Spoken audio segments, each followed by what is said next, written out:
When the game gets rough and this life just seems so tough, make we talk, my people, make we talk.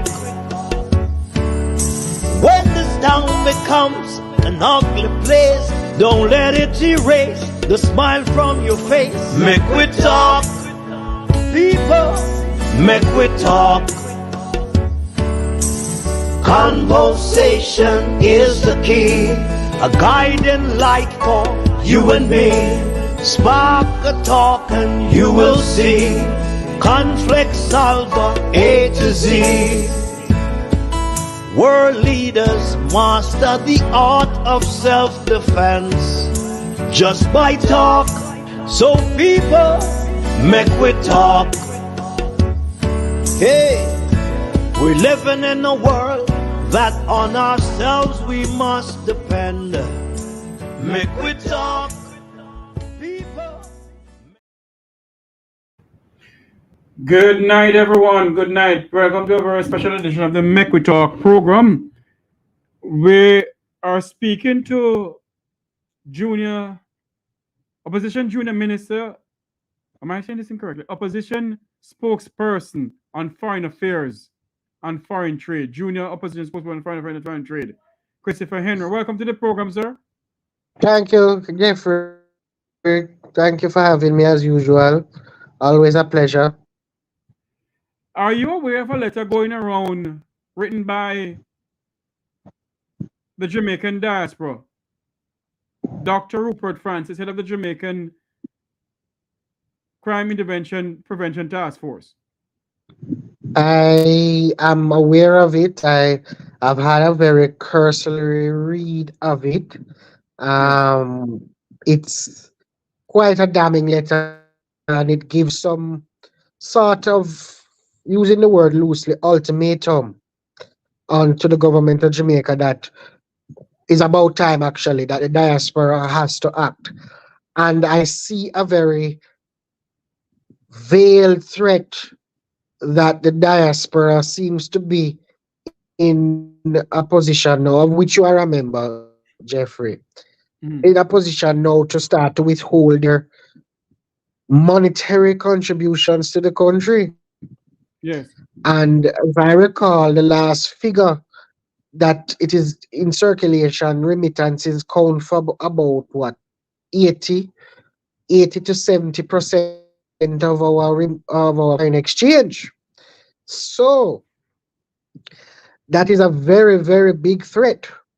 So if I were the government, I would immediately go and sit down with DAC and see if they can work out something, because this is serious. But I saw today where Nesta published, or tweeted a letter from the Global Diaspora Council and the Global Diaspora Youth Council, yes, stating that they're distancing themselves from the good doctor. We have seen that. We have seen that where the Diaspora Council is saying that they are distancing themselves from the letter that Dr. Francis and others may have sent to the Jamaican ambassador to Washington, Ambassador Audrey Marks, and also to Jamaican ambassadors around the globe and consulate around the globe. Right. But I saw a very good answer to when Nesta had posted that they are not the only group, and members of the diaspora should be allowed to have their own opinions and express certain opinions. So they don't know why him posted it as if, look here, we are not in favor of that. Like, it's just one set of diaspora, like it's some sort of dictatorship in a sense, Yes. So I know you're the opposition spokesperson, foreign affairs and foreign trade. I may ask a question. I don't know if I can speak on the behalf of the People's National Party. What is the leader's views on all of this? Or the PNP views, I should say. We are observing, for want of a better word. Actually, the diaspora falls under my section of the portfolio. Yes. So we are observing, and we was watching to see what will happen. Very much value our diaspora support. We also know of the goodly doctor's background in that he's actually a supporter of the government. Well, was a supporter of the government. So Mm-hmm. we kind of watching proceedings in a sense Mm-hmm. to see what exactly the government will do and what response they will give to one of who was one of their major supporters, from what I understand. Yes, because Dr. Francis is also a person who run on the under the Jamaica Labour Party ticket as for a Yes, he member of did. parliament, I think also for council. Precisely. Precisely. So let me ask you this question, Mr. Henry. Based on all of this that Mhm. is going on, and Dr. Francis says, the letter is about corruption, standing, and the level of crime that's going on in the country. Mhm. Do you believe that when Dr. Francis wrote this letter, an open letter to the ambassador, the Jamaican ambassador united to Washington D.C. I understand it was copied to the Minister of Foreign Affairs and to the Prime Minister. Yes, it was. That's what I was told Yes. too. Mhm. It was. Mhm. So let me ask you this question, Mr. Henry. Based Yes. on all of that, the copying of letters and going to the consul generals and the ambassadors around the globe, do you think that members of the Jamaican diaspora with Rupert Francis are trying to bring down the government, as what some people are saying? No, I don't Are, think are, so. are No. embarrassing the Jamaican government and the Jamaican people? No, because if we allow that sort of thought process to take hold, we are going to be in some serious problems, because therefore you're insinuating that nobody is allowed to criticize the government. Nobody is allowed to say something contrary just because I used to vote for the government, or just because I used to be involved with the party that forms government, doesn't mean that I don't have an opinion against against what they are doing now, or their failure to Mm, do so or to do something. um I don't think it's a threat to bring down the government. I don't think that he's just expressing himself and saying, look here, we the diaspora are tired of the promises and nothing comes of it. We in the diaspora we are going to get together and try to do something about the crime and the corruption, etc., in our country. And it is a sentiment that is being reflected here at home. mhm, I've seen, and I walk in the mornings, I walk pieces of my constituency for exercise, not for campaigning, but for exercise. mhm, And I know some rock stone, them call themselves rock stone labor right, that are saying they're tired of this the government. And the mhm. corruption is at an all-time high. They think that the corruption is nothing to think on, because they are so clean, quote unquote. But the corruption is at an all-time high. Crime is out like it's a runaway train. It's uncontrollable. You know, Mhm. it's a sentiment that is not only abroad but is at home. So Yes. they can't. I don't think it's an attempt to bring down the government. It is something that they are expressing their views on, and their views should be heard, and the government should yield that he hear that cry, because we at home have been crying about it for a long time, but I guess they want to hear it from those overseas. But it doesn't seem like they care, because as usual we seem to be on autopilot. Um, Mr. Henry, do you believe that members of the Jamaican diaspora are as divided as the parliament and the political parties in our country? I don't think so. Mhm. I don't think so. I think, for the most part, most of you in the United States, in the diaspora on a whole, want to see the best for your country. You want to see that your country is doing well, that when you big up your chest, I don't know, knock on your chest and you say, yeah, this where I come from. I'm proud of my country. It has gone beyond party for you. It has gone to patriotism. It has gone to, and I don't want to say this, but I'm going to say it. It has Yes. gone to, we don't want to become like our neighbors to the northwest. You mean Haiti? Yes. And I know that is Well, a lot of the sentiment. I have been saying that for a couple months and maybe a year now. Yes. That that Yes. Jamaica is knocking behind Haiti's back door. And people are saying to me, I must stop saying it. But the problem You that we should. face in our country, go ahead. I know I'm saying you should because maybe, the Bible said there's power in the tongue, but I just joking with you. but, but Christopher, when you look on all of this, you look at what is going on, and the amount of money that is being sent to Jamaica from members of the Yes. Jamaican diaspora and from donor countries and so forth. And I think people are saying that they're not seeing the money being spent on the normal Jamaican, the normal citizen of Ream and Jungle and Tivoli, of Clarendon and Negril and other places, and even on our farmers in St. Elizabeth.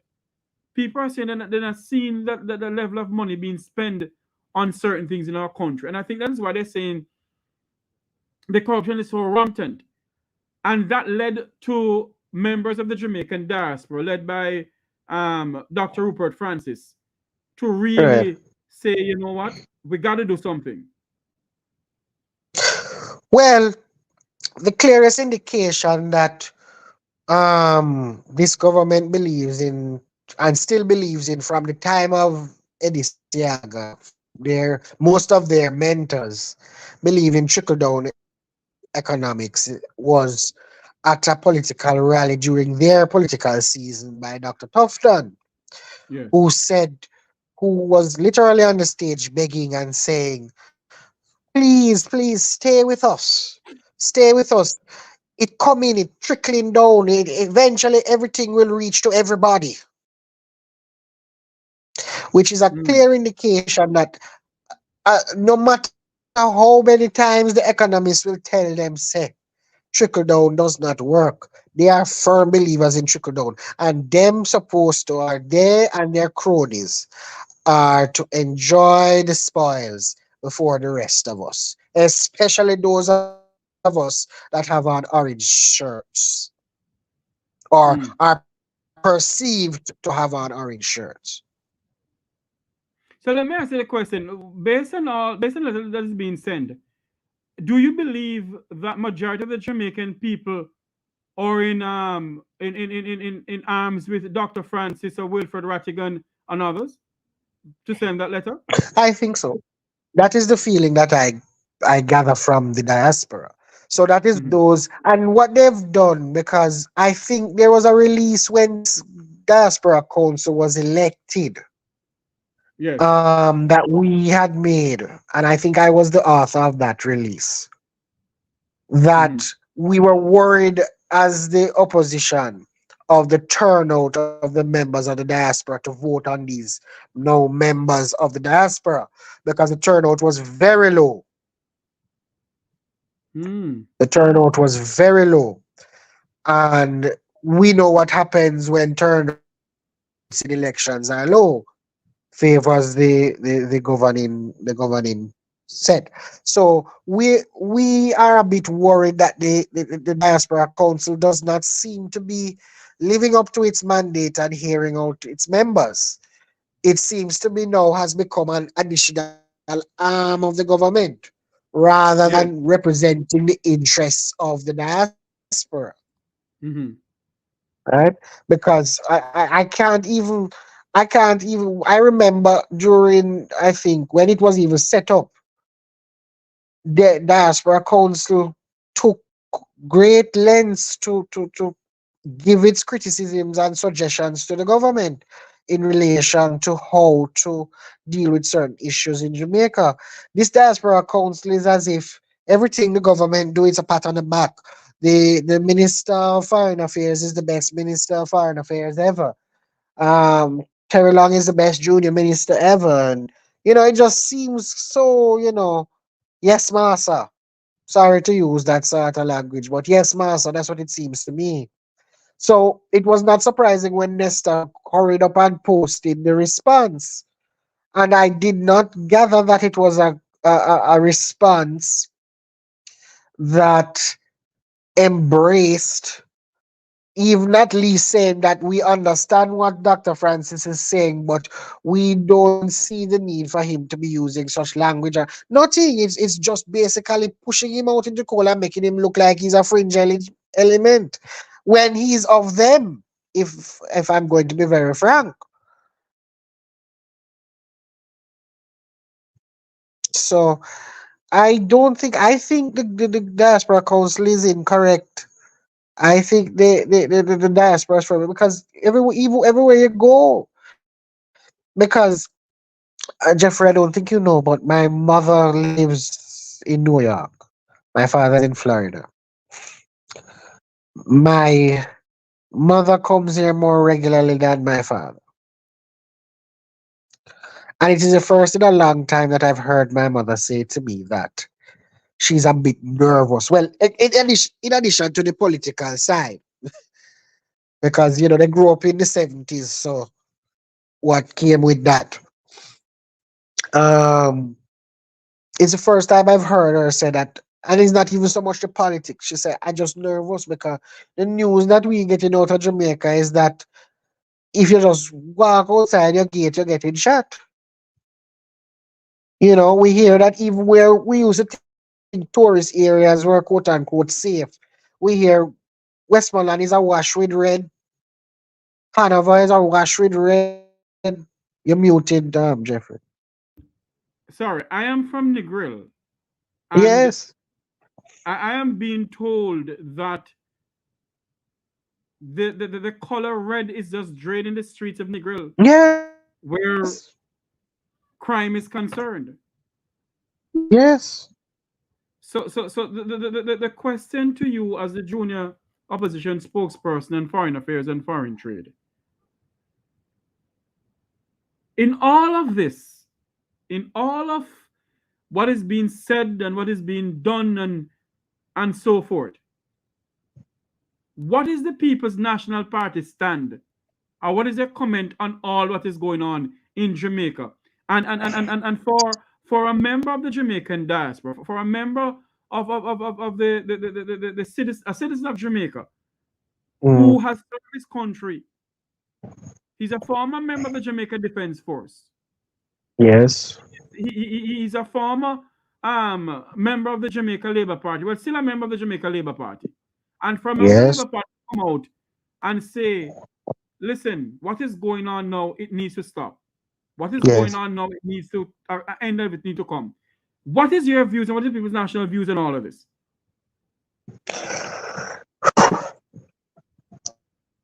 Our view, and I can't because we haven't really spoken because you would well imagine that this week between Christmas and New Year, many of Yes, yes. us are winding down, etc.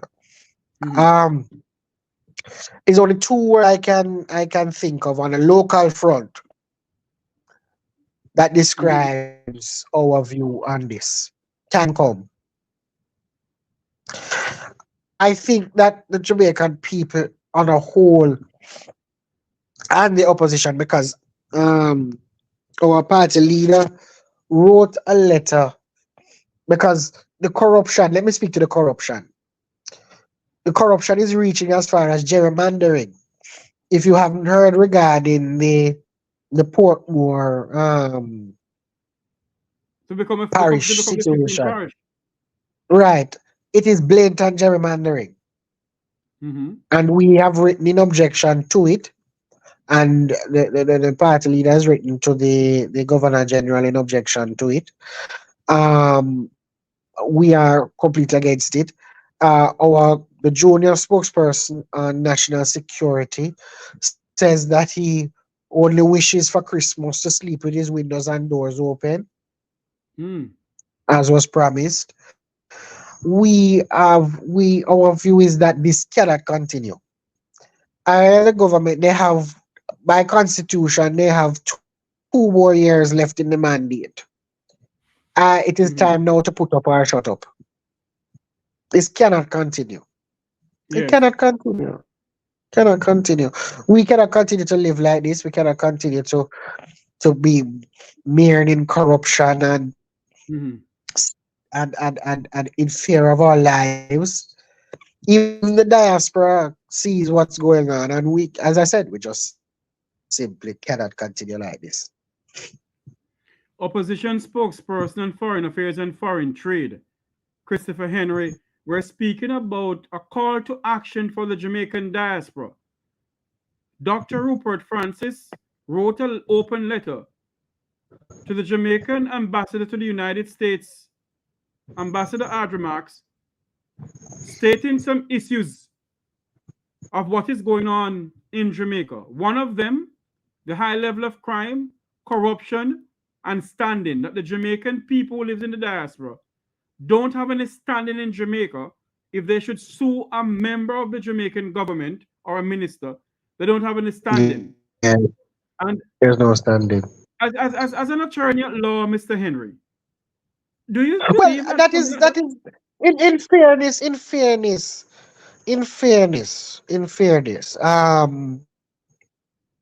I wouldn't say that they don't have any standing.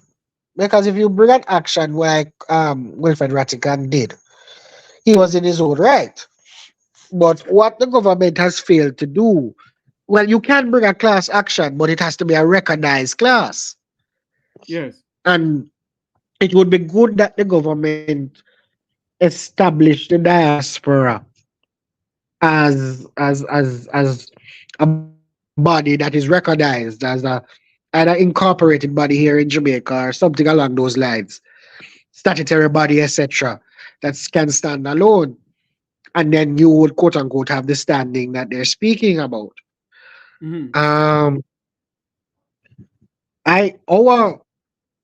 For our party, we are actually giving the diaspora a voice in the party, because we have just passed our new resolutions to alter our constitution, the People's National Party constitution, where the diaspora members can vote.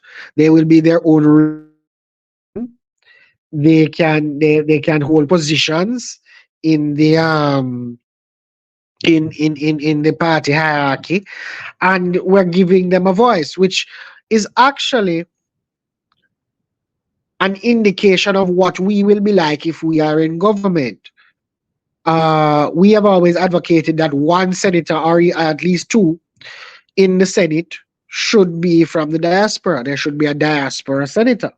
And with technology now, them don't even have to fly back and forth for the Senate sittings. They can appear via Zoom. You know? So, yeah. And voting of the diaspora should also be something that we should be looking into, that they can be able to vote from in wherever they are. You know, but that is something that we'd have to look into and put in certain safeguards, etc., etc. But we in the People's National Party have already started to give our members and diaspora a voice. They're going to be a whole region by themselves, and they will have talk, to put it mildly. So it's. Go ahead. Yes. Do you believe, Mr. Henry, that the Jamaican government should be listening to the Jamaican diaspora? Yes. I also expand here. Sorry, I just tried to answer a client here. Just sorry, Jeffrey. Do you believe that the Jamaican government, or any government at all, should listen to the Jamaican diaspora overseas, whether it be in England, America, Canada, wherever? Of course. Of course. Of course. The diaspora is so important to this country. So Mhm. important. I mean, I just talk about the remittance them. Yes. I'm talking about their entire, how they've spread Jamaican culture far and wide, how they've gone to their host countries, especially United States, UK, the major ones, and become citizens of such production and become beacons for this country. Mhm. Um, they, they, they, they are a powerful group. And let me be frank with you, if members of the diaspora tell the family at home no vote, or don't vote for Labour, that means we are rude awakening. Yes. Because remember, when politicians promise and disappear after they get the vote, uh, Uncle Tim and Junie up in Florida there with you that send the little remittance come for keep me. Mhm. Mhm. So of course we have to listen to the diaspora. Of Mhm. course. So for Do them not you to listen now, for them to dismiss it and use the little puppet council that they've put in place, members of the why puppet would you council. call it why would you call it a puppet council, Mr. Henry? Well, remember, say I was saying to you earlier that we were worried about, we issued a release that Yes. we were worried about the turnout in the vote for the members of the council. Yes. Right. Mm. So I gave an indication that those members could be partial or biased towards Yes. the government. Mm. So hence why I'm now going a step further and saying puppets.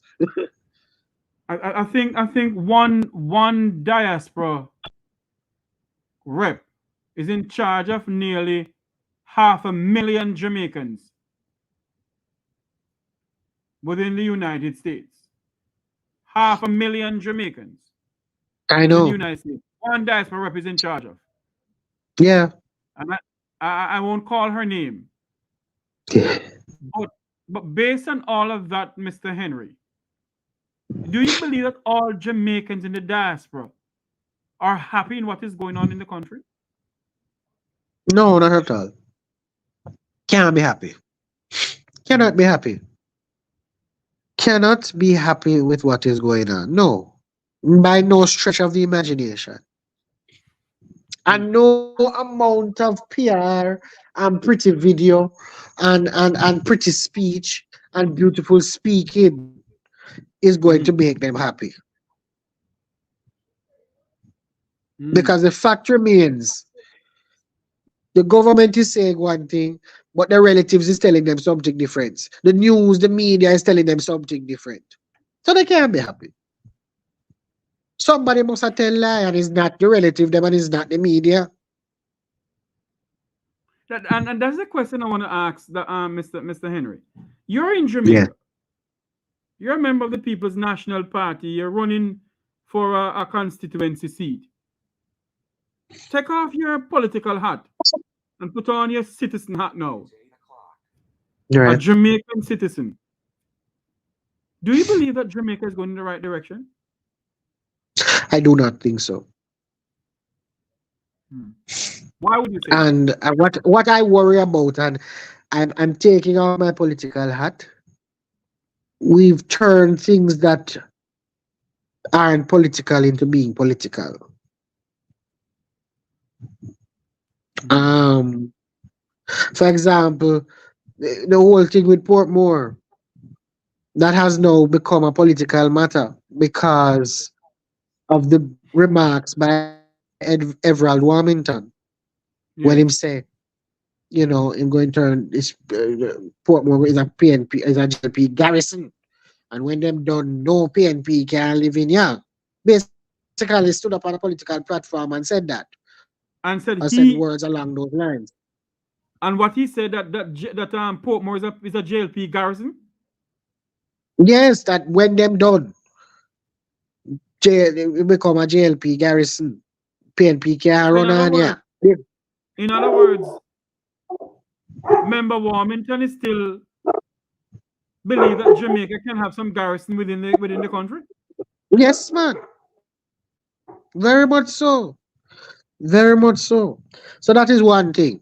The next thing, though, because elections are drawing nigh, every little thing he is the Prime Minister's team, PR team is posting on his thing and trying to get political minds. For example, every little house now, the one social housing, that seems to have become a political issue, right? When the PNP, when was in government, we provided houses, we never taught it, we just the house, MHT, the development operation, pride, you know. So certain little things are turning into political Football. games, and it shouldn't be. Yeah, it shouldn't be. Yeah. Let us switch gear here. Back to the same Ministry of Foreign, the letter that the Dr. Francis was sent. Dr. Francis sent. If you was the Minister of Foreign Affairs and Foreign Trade, and a letter like that go to one of your employees around the globe, your employees around the globe. In other words, the ambassadors, the consul generals, and so forth. What would you have done? I would actually request a meeting with Dr. Francis. And as your talk show his name, Jeffrey, make we talk. Because I want the views of who supported him in writing that letter, and I want to hear where we can work to make a consensus program to fight the crime, to fight the corruption, with their input plus the input of who is around me here at home. Because I would then present their plan to cabinet. So, you okay there, Christopher? Yes, man. Just Okay. I hearing something next door. I don't know what's going on, but I still look. Okay. So all of this, you said that you'd have a meeting with Dr. Francis and others, but Dr. Francis has had meetings and suggestions to the government of Jamaica pertaining to crime, the level of crime in the country. He has had numerous meetings. I remember the last meeting he had was in a Zoom with the Minister of National National security. Security, Dr. Harris Chang, who literally said to Dr. Francis, "We don't need your help. Just send your money." Yes, I remember. I remember that meeting. I remember that meeting. And Dr. Chan can't tell anybody that he doesn't need any help. What he needs help in is staying awake in Parliament because he likes to sleep. So he So in needs other words, to. what are you saying? What are you saying that we have a sleeping Minister of National Security? He's sleeping on the job. He's sleeping in Parliament. He's sleeping all around. You know. My God. I can't believe he would turn away the help of Dr. Francis just like that. Mm. Mm. And not only that, Mr. Henry. Apparently, the letter has gone. Should I say has ruffled some feathers within the Labour Party administration? Yes, because it's coming from a very unlikely source. Why would you say that? Because trust me, them label someone already, Your Yes. vocal diaspora members, them will say, oh no, is that? So they expect that, so they would dismiss it and whatever. But Dr. Francis is supposed to be one of them. Dr. Francis is supposed to be saying yes, master, and supporting them in their quest to to quote unquote brainwash some of us, Yes. Mhm. So Christopher, as what one of my viewers said, I must allow you to go look and come back. So go look what is going on around there and come back to us. We're speaking to all right, opposition. Please go. give me a few. Yes. We're speaking to opposition junior spokesperson on foreign affairs and foreign trade of the People's National Party, Mr. Christopher Henry, giving us his comment on what is going on with a letter that was sent to the Jamaican ambassador to Washington about the high level of crime, the high level of corruption, and standing within the Jamaican diaspora. A lot of people is saying that Dr. Francis should have never sent a letter like that. People who I have spoken to is saying that Dr. Francis should have consulted other people before he has sent that letter. While others are saying it is his right to send the letter to the ambassador and to other ambassadors around the globe, or other Jamaican ambassadors around the globe, because I get to understand the letter was sent to the Jamaican missions and consulate and ambassadors and other people around the globe. And people are saying that maybe Dr. Francis want to embarrass the Jamaican government. We're going to open the phone line anytime soon. We're also going to get at 8:30. We're going to have Dr. Rupert Francis, Herb Nelson Jr., Wilfred Rattigan, Jamaican Carlos, Luke Cooke, and others to come onto the program here and give us you're going to have Wilfred Rattigan. Why are you going to have that gentleman on your program? Why? No, I'm pulling your leg, Jeffrey. Go on, Jeffrey. I know, and, I mean, it is your godfather. Come on. I know. But a lot of people saying that Wilfred Rattigan is a person who, because he didn't get the commissioner of police, he has a beef to pick with the Jamaican that sound like it coming from members of the government and supporters of the government. Yes. That's exactly what that sound like. As a Jamaican citizen, what is your views on that, sir? In terms of? Do you think that Wilfred Rattigan have an axe to grind, or he has a political motive? Not at all.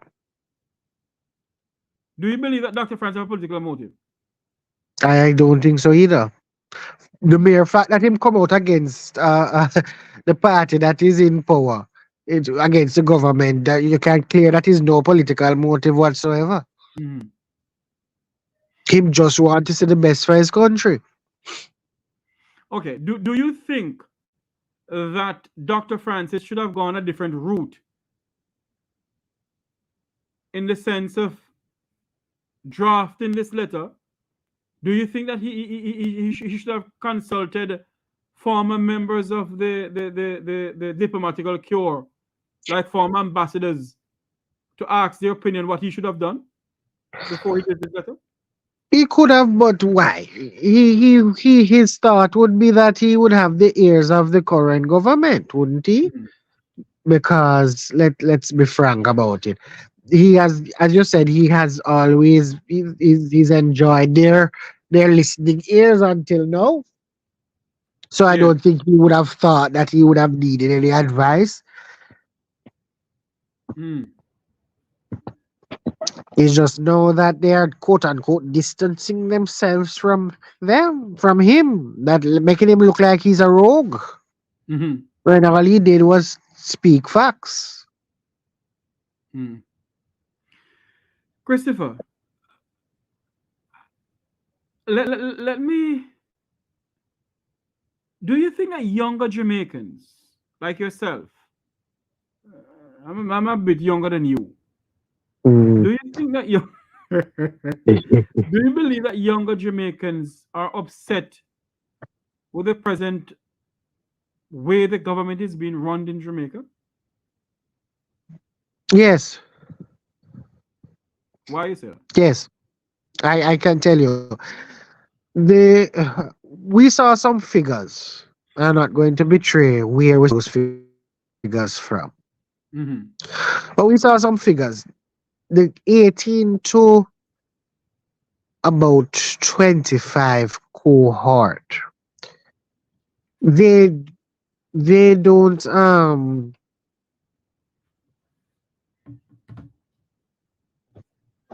They don't. they don't they're not troubled by the thought of the 18 years that the PNP was in power. So a lot of them Mhm. came of age or came of thought when the JLP was in power. They only saw the brief PNP years 2011 to 2016.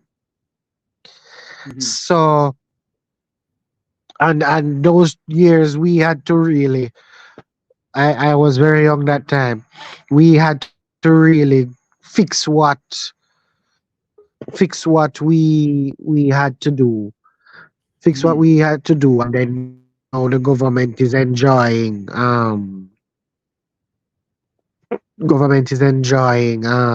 what we worked hard for.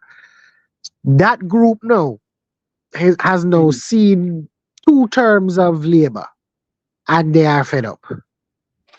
Mhm. They are absolutely fed up. One, the age group, my age group now, 25 to 34, they saw some of the 18 years and they're still convinced that they need to give the JLP a chance. Yes. But that percentage of giving the JLP a chance is dwindling, very much dwindling. Let And me go and ahead. we are working hard at trying to let it dwindle away. But my Mhm. generation is a bit stubborn because a lot of them have become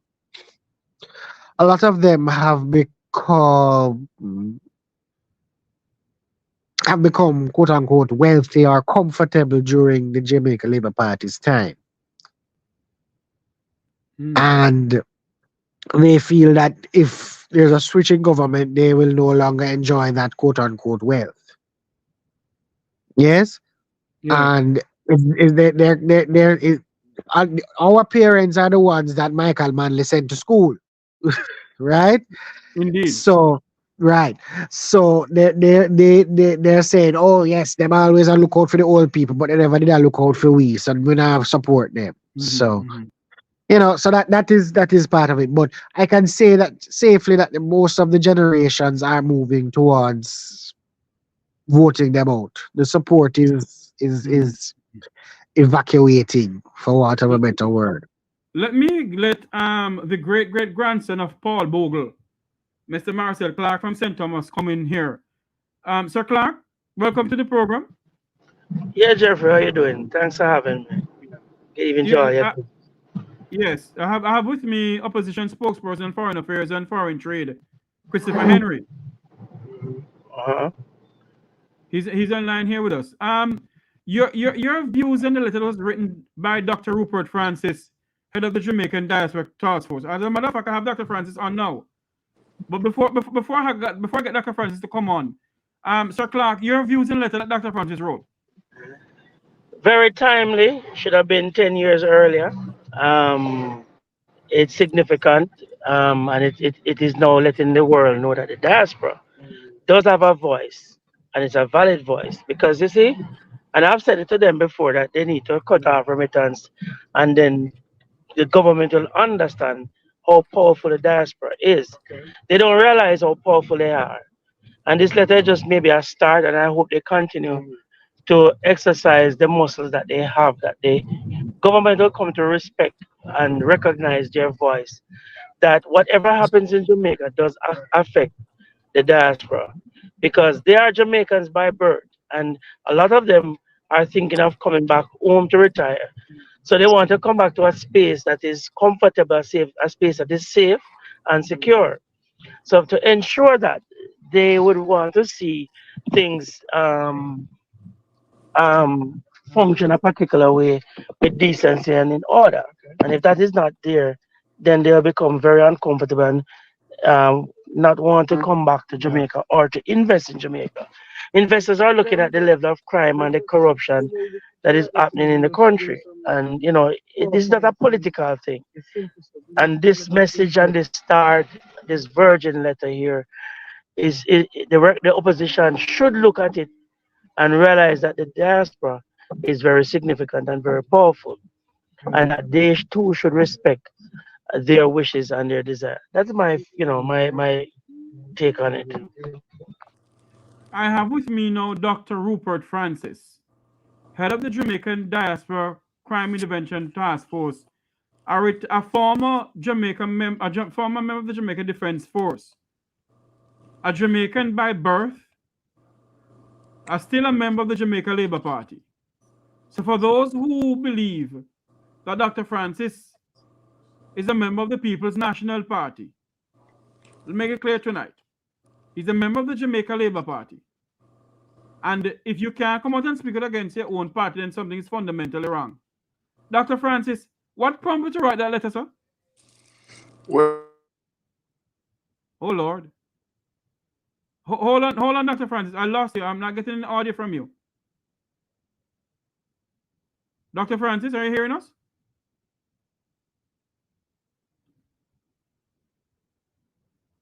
Oh, Lord. I don't know what happened. Dr. Francis is there. We're speaking to Dr. Rupert Francis, head of the Jamaican Diaspora Crime Intervention Task Force, and also opposition spokesperson, foreign affairs and foreign trade for the People's National Party, Christopher Henry. We're speaking to Mr. Marcel Clark about the letter that Dr. Francis is here with us now. Unmute your mic for me, sir.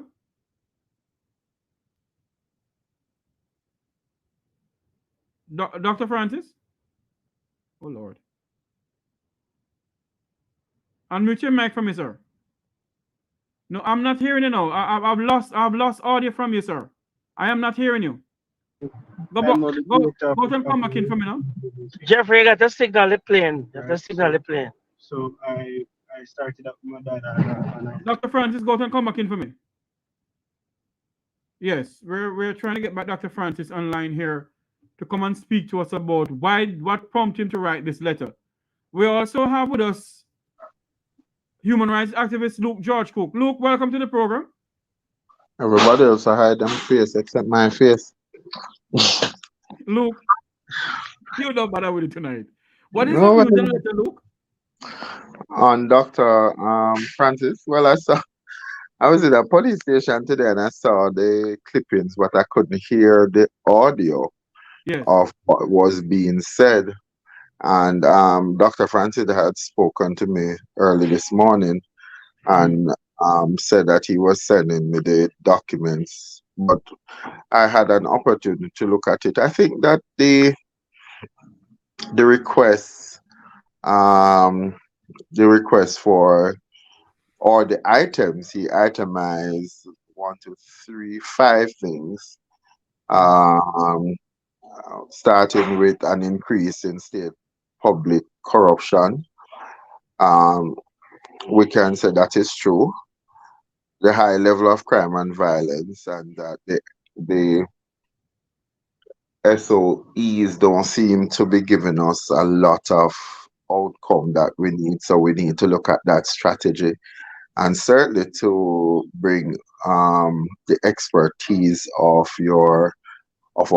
their diaspora counterpart would be a useful tool to see, based on experiences, the technology that is available, successful practices in other spaces, if that would aid us significantly in reducing the level of crime and violence, because it certainly is not giving people the assurance that crime is going away anytime soon, and it limits the whole movement and basically the expectations of Jamaicans who have ideas but don't feel that they want to venture out into the marketplace because it doesn't give them the assurance or the security that we are able to put a dent, a significant dent, if not to eradicate crime from the society. The failure to provide services is is an understatement. But the behavior of the administration and by extension state agencies beyond the pale of what is expected by the Jamaican people. Unfulfilled promise to the diaspora regarding the involvement of the political process. I think the diaspora needs to wake up to the fact that the Jamaican government sees them more as prostitutes than a key stakeholder in the development of Jamaica. And they have to be Hold on. What you said the Jamaican government said the diaspora was what? as prostitutes. They when they want money, they come to the diaspora and they speak the language that you're all included. You have a voice. You have a part to play. And once you have handed over the goods, then goodbye, baby. It wasn't me. I didn't even say that. So the diaspora has to come up with a concise, decisive position, whether it plays to the tune of the Jamaican government or it bypass the Jamaican government and go directly to the Jamaican people, which I think they'll have a greater buy-in to at that level, not at the level of government. And last but not least, in Francis, the legal defense of the diaspora members do not have a standing in government. I think it's a big ask, but it's not something that they should not push for. I believe that the more they push, but in a unison way, it is something that the Jamaican government, and the truth of the matter is that Jamaica can benefit significant from the diaspora. I saw it recently in a medical situation where when you say, boy, you could benefit from the help from the diaspora. I don't want to call the particular situation, but you could benefit from the diaspora a little bit better because of the skill set that they bring, the technology, their understanding. They have done scopes of research in a particular medical situation, and I'm certain Jamaicans are there playing their part in the advancement of the world. And for you to say, what is it that the Americans, you first forget that there are Jamaicans in diverse part of the world that is adding value to that society in one way or the other, and we're not taking full advantage of that in Jamaica. But the conversation must infringe on the fact that we need a national crime plan, and it goes right across the board from white collar to common collar to yellow collar to green collar to orange collar. Everybody must adhere to the laws of the land, and no Jamaican is above the law, and hence says we all. Yes. Christopher Henry. Oh, sorry, finish, Luke? Yeah. Yes, Jeffrey, I'm going to believe in you shortly. Yes, but I know that. And before you go, Christopher, based on what Luke George Cooke just said, what is your comment on that?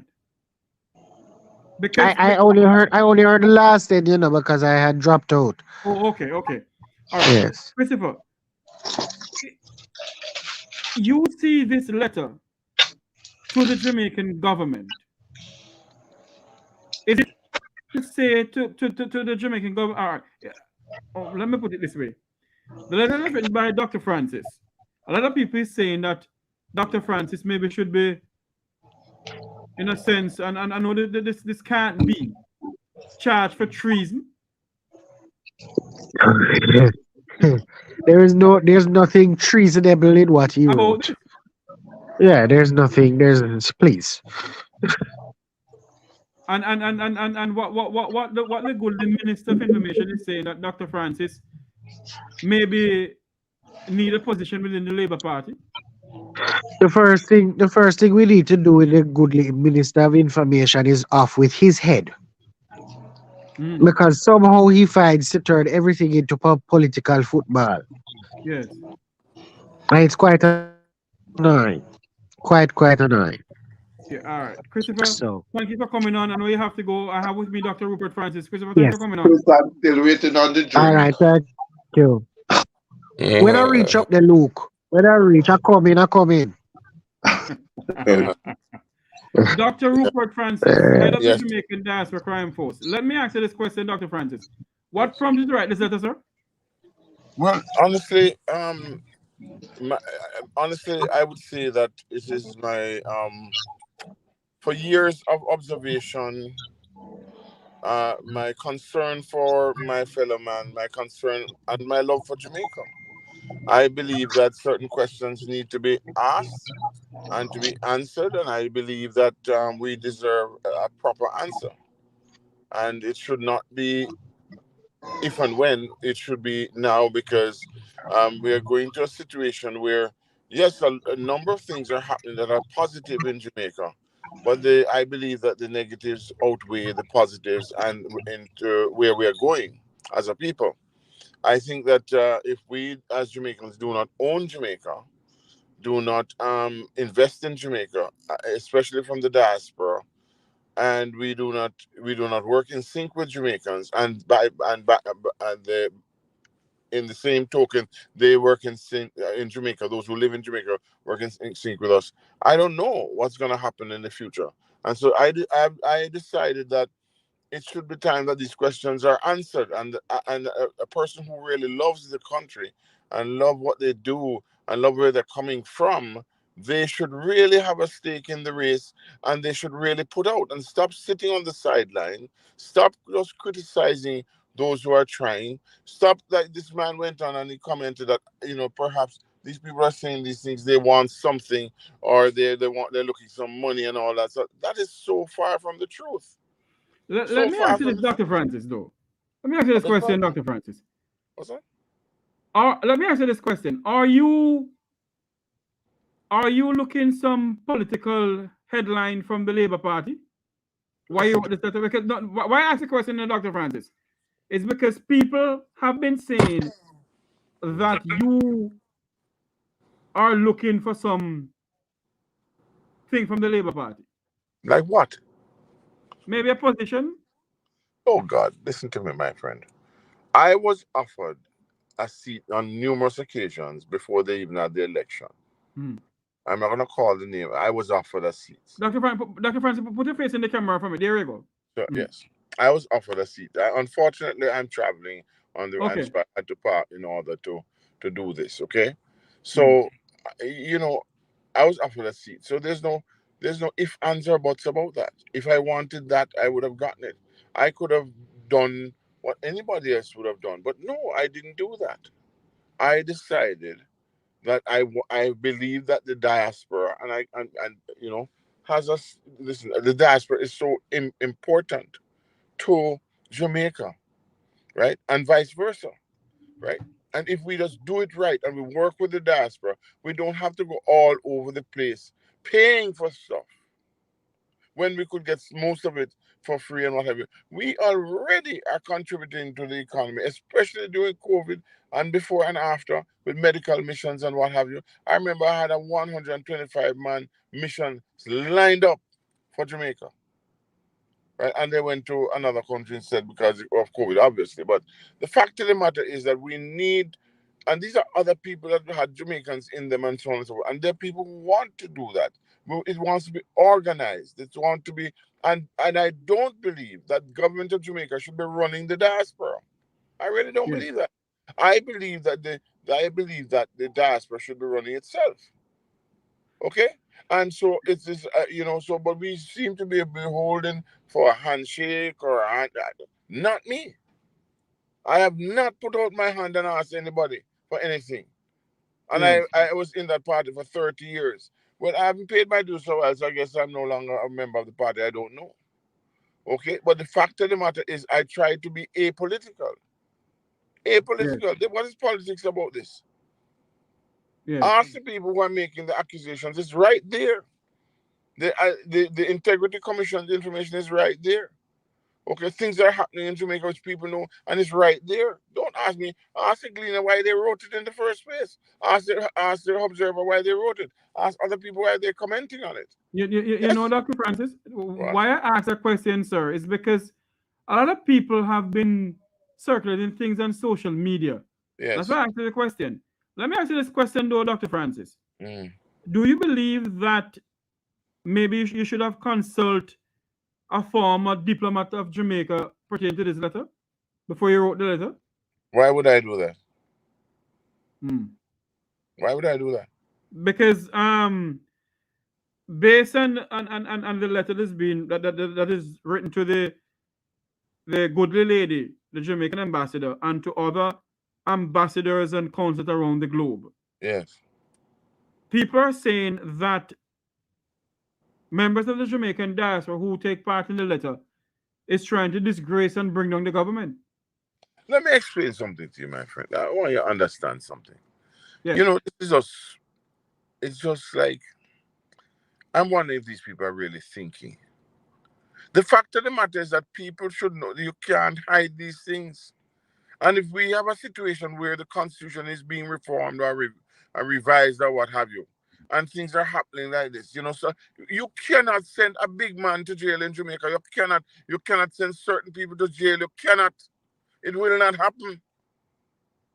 There is a lot of stuff there that the things happen and then it just disappear. You don't hear nothing more about it. Okay, people in jail and them disappear. Where do you think they're going to? What? Somebody has influence. When I'm on the road, I tell you something, and I really don't. It's not, kind of kosher to be out here on the road, and I really would like to partake in this discussion more. To be quite honest with you, what time do you think you should reach home? What time are you going to get home, Dr. Francis? I think I'll be home or somewhere I can speak to you in another maybe 15, 20 minutes. No problem, sir. Join us then, sir. Okay, I will do. I'm a Jamaican friend that? Yes, Jamaican man. Carlos. Are you? Yes, Lord have mercy. And you look George Cook. Yeah, man. You tell him me want to borrow him shirt look better than for me. All right, Dr. Francis, join us then All right, in my brother. 15 minutes, sir. Yeah, man. Good. Cheers. Thank you. Right. Dr. Rupert Francis, head of the Jamaican Diaspora Crime Intervention Task Force, the one who wrote the letter, will join us back in a couple of minutes. We have with us here now Jamaican Carlos, a well-known blogger. Carlos, what is your views on the letter that Dr. Francis wrote? Well, that letter should I write long time, Jeffrey. Long time coming. Because out here for years, some of us talking. A lot of the people in the comment section always said, what the talking gonna do? But me always tell them, say, the SWAT team is not gonna go on no raid without them have a briefing first to understand the mission. The police ain't gonna go on no raid before them brief the team to understand the mission. So before action, you have to really start with education first. Because I believe there's a lot of education need to be, a lot of Jamaican people are missing a lot of points. Because I don't know if it's just because of the day-to-day struggle to find food. They don't have time to pay attention to the news and what is around them. So that letter is a long time coming. The thing about the diaspora, that little group, diaspora group, pushing back. I would look upon it like, why them a push back? I believe they are embarrassed. Because if they represent the diaspora, Jeffrey, believe me, I don't know them. I don't know this group when them a put on anything, Jeffrey. Whatever they are saying is not reaching out to us, right? So now that some of us in the diaspora standing up against corruption, something that them should be standing up against. They know where they live in America and in them gated community. Politicians are not that corrupt. They sign a code of conduct and declare them assets. They can't engage in anything where it look like an insider trading. And these guys gonna talk about money. Them try to get money to send to Jamaica where the poor people now get. Brother, I think that's an excellent letter. And I thank Mr. Rupert Francis to lead it. And I'm sure. Since I cause a firestorm there. All the talk we are talking, them not listen. One letter. Look what happened. It's about. Luke, George Cook, come on back in here with me, Sir Cook. Luke? Look here, Jeffrey. Jeffrey, you never tell me that them said Rupert Ed forgot pan chopping black. Maybe them come from my hey Jeffrey, man, stop come by your show. Look here. Look here. Look here. You said the body will taught truth to power. You can press it down, but Martin Luther King said to rise again. The truth of the matter that no credible administration would have reacted negatively. In fact, in the whole news business, them said there is no news. No news is bad. It's how you react to it. And so often I'm on the show and I hear you say the Minister of Information says this and the minister says that. You don't discredit a Jamaican view. All views must contend and people must be able to express how they see things. Your job as government is to make sure that the perception or the reality can be fixed and that you are interested in fixing our image on the world stage. Francis is not saying anything that you and I and Carlos and others don't say on our back veranda or in conversation. But the truth of the matter, if you go to young Jamaicans, the 15 to 18-year-old, the ones that we are now calling the millennium people, they feel the same way. They feel the same way. And that is why politics is not exciting to them, because they see political establishment as institution where high crimes are committed, no punishment is administered, and it's just a corrupt society in which the man at the bottom can be prosecuted and charged, and sometimes can even be prosecuted in the perception that he will not get justice from among his peer. But the man at the top now, him can do anything he wants and get away with it. And that's a real reality for a lot of our young people. Now, both administrations have failed on the index of integrity, accountability, and the fact that they are not corrupt by design, but they are actually playing their part to make the country better for the young people. Look around here, Jeffrey, the reality is there. Your public health hospitals are in shambles. Your teaching institution badly needs more resources, and your teachers are leaving in droves. Your nurses are leaving in droves. The evidence of that is in scripture. When the wicked rule, the people suffer. When the righteous rule, the people rejoice. What percentage of Jamaicans are rejoicing today? We just came out of the Christmas holiday where they were even saying that the numbers that they used to see downtown doing purchase was far higher in years gone by. And there was this common saying, there were more sellers than buyers. The reality is that people are facing very desperate times. And as a result of that, the government needs to do something to give them a better assurance. As we speak, there was some killings today. How we feel when we hear there were killings Christmas Day, the day before Christmas, and there will be killing up until the New Year. We are not at war. We are not at war. So the country needs a time to heal, we need a time to pause, and we need a time to face reality. If we do not face reality, then we're going to continue to be misguided by the fact that the Andrew Holness-led administration is giving themselves a 100% pass mark, while the Jamaican people are saying, come on, you need to do better than this. But Luke, let me ask you this question here, Luke. If you were advising the Jamaican government about the letter that Dr. Francis wrote, what would your advice be to them, sir? Simply.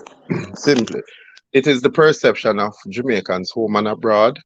We need to go back to the drawing board. We need to look at the PLA tool, the participatory learning activity tools, where we go back to the people and we look at what are the root cause of the problems that we are facing. Then we apply and ask them what are some of their own solutions that they would like to apply to the problems. And then we look at the outcomes that we're looking for. The conversation between governance and the Jamaican people have a wide gap, Jeffrey, where they tell themselves that they have the best and the brightest. And therefore, our policies are crafted by people who are far removed from the reality. It is so far removed that it is not reflective of what you're seeing in places like St. Mary, where if you're going to St. Mary to commit a crime, you're more likely to lose your life than coming out. And that is because there is a sort of collective security for surety that is happening in St. Mary and in other parts of the world, that they treat very hostile with anybody who seems to come in there and want to commit a crime, notwithstanding it has its own crime problem. But at the heart of it, Jeffrey, the problems are not new. They are just more magnified now, because the reality is that while Jamaica is said to be on a trajectory of the economy is going to bounce back after you hear that the economy is better after COVID-19. We're doing even better than the first world. The hardship of the people is that they can't take care of those basic needs. And as a result of that, they're asking the government, how have you created policies that are going to better improve our quality of life? And we're not seeing government take a 300% increase. The increase was an insult to both your public and the people that you serve.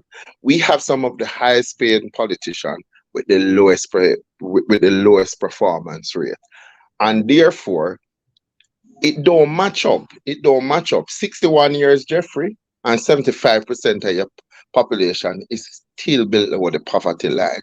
Do not listen to the data that they're putting out there, because those data need to be ratified.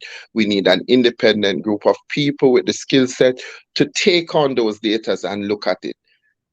Jamaicans largely are concerned about those basic fundamental needs that Maslow talked about: the need for shelter, the need for food, the need for security, and the need, the overall arching need is that one must feel accepted in this society. And a lot of us do not feel that we have an equal stake in the pie.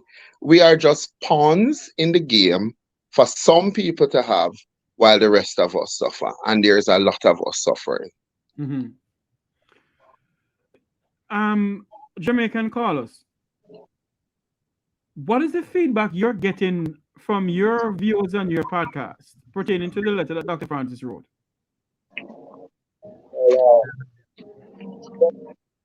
I'm not hearing you. And people want change, Jeffrey. And that's why they come to us, because we are different. And we love our country, we want change. You understand me? So from my what I'm looking at in my on my pages, the people want this change. Because a lot of us overseas here, Jeffrey, when we leave Jamaica, we have this big, great plan. We'll come back to Jamaica, build a nice house, employ the people around here to work on your house, create some employment. Help. But as you come down the road, you're getting old and getting closer to your retirement date. You get to understand that Jamaica is not a place for you and your old self anymore. You can't run by Jamaica like you think is the Jamaica left behind. Now, in 2015, the Prime Minister was on a campaign trail. I played this video yesterday. He said every time the PNP is in power, the crime go up. And there's a lot more him can do about crime in Jamaica. So me ask you, 2015, because we're there for a long time, some of us, and we've been going to Jamaica. Let's write down 2015, 2023 now, 2023. Now, Did you have any problem going to Jamaica? Did you worry about your safety that bad? Remember, me know say a long time crime there in Jamaica and in 2015 was a lot of shooting, same way. But look at it, people, compared to 2023. Were you that scared to go to Jamaica in 2015? Like we have now? Because remember the Prime Minister promised us all these things. And part of the thing that we in the diaspora are talking about is these promises that are not kept. We're tired of all these things. And my people on my page, they can see what is going on. The people in diaspora and Jamaica, they call us all the time and talk to us in silence. They can't talk out. We already see young men speak out against the Prime Minister and find themselves all come on the page and drag before camera and social media to apologize. We have seen Pastor talk about the Prime Minister and he got arrested. So that right there send a shock wave and a message across the country. That was deliberately done to send fear. So that's why everybody's just afraid to talk against the Prime Minister. And that's where we come and people understand that. As I can see the comment section, people say, thank you, stand up for us guys, because we can't talk. Yes. Mm-hmm. I have with me Sir Herbert Nelson Jr., crime and security consultant. Mr. Nelson, what is your views on the letter that Dr. Francis wrote to the Jamaican embassy and ambassador and CC to other ambassadors around the globe? Do you believe that Dr. Francis should have consulted with a former diplomat or something of the sort before he wrote that letter? Jeffrey, we've been in discussions for years, if not over a decade or more, with former diplomats, with people back home in the Ministry of Foreign Affairs, Foreign Trade, Ministry of National Security. We've been in these discussions all this time. And you, in particular, make reference to all the chatting that's going on, bunch of chatter, right? And nobody pays attention to what we're doing in the diaspora. So now that a decision has been made that we have no standing at home, that we can't call on the government to straighten up and fly right, that we can't ask for good governance, that we can't ask for accountability and transparency because we don't live there. We have properties back there. We come to Jamaica and we spend money and we get taxed and we're paid. And we send a lot of money home every year, $3.5 billion from the United States alone. You still have Canada and the UK, they can account for theirs. So the bottom line is, if we are sending that money home and they are coming here to solicit funds during the time of COVID 2-3 times in violation of FARA, right? Just violate the laws. They have regional directors here appointed by the government. So they are under the control of the Jamaican government. There is a requirement that they register under FARA, right? Foreign principals. Who are they? Governments of foreign countries, foreign political parties, entities organized under the laws of a foreign country or having their principal place of business in a foreign country, right? Persons outside the United States who are not U.S. citizens but domiciled in the United States, right? So you have folks operating here in the interest of the Jamaican government. Yeah. When the Minister of Education came up and was soliciting funds, same thing. He didn't clear it with the SEC or anybody else. Nobody knew what they were buying into. That there was any safety clause for them to get the money back if needed. but they gave money willingly. So Jamaica's taken a lot of stuff for granted. And now the government is doing the same thing with its corrupt activities and its corrupt individuals. And they're taking things for granted. So when we had our meeting and we urge action, Dr. Francis, as head of the Jamaican Diaspora Crime Intervention and Prevention Task Force, did what was necessary. It's probably an intermediate step to what he needs to do next, because he has a case to file against high-ranking people in Jamaica. Yes. But we need to first point out that there is too much crime.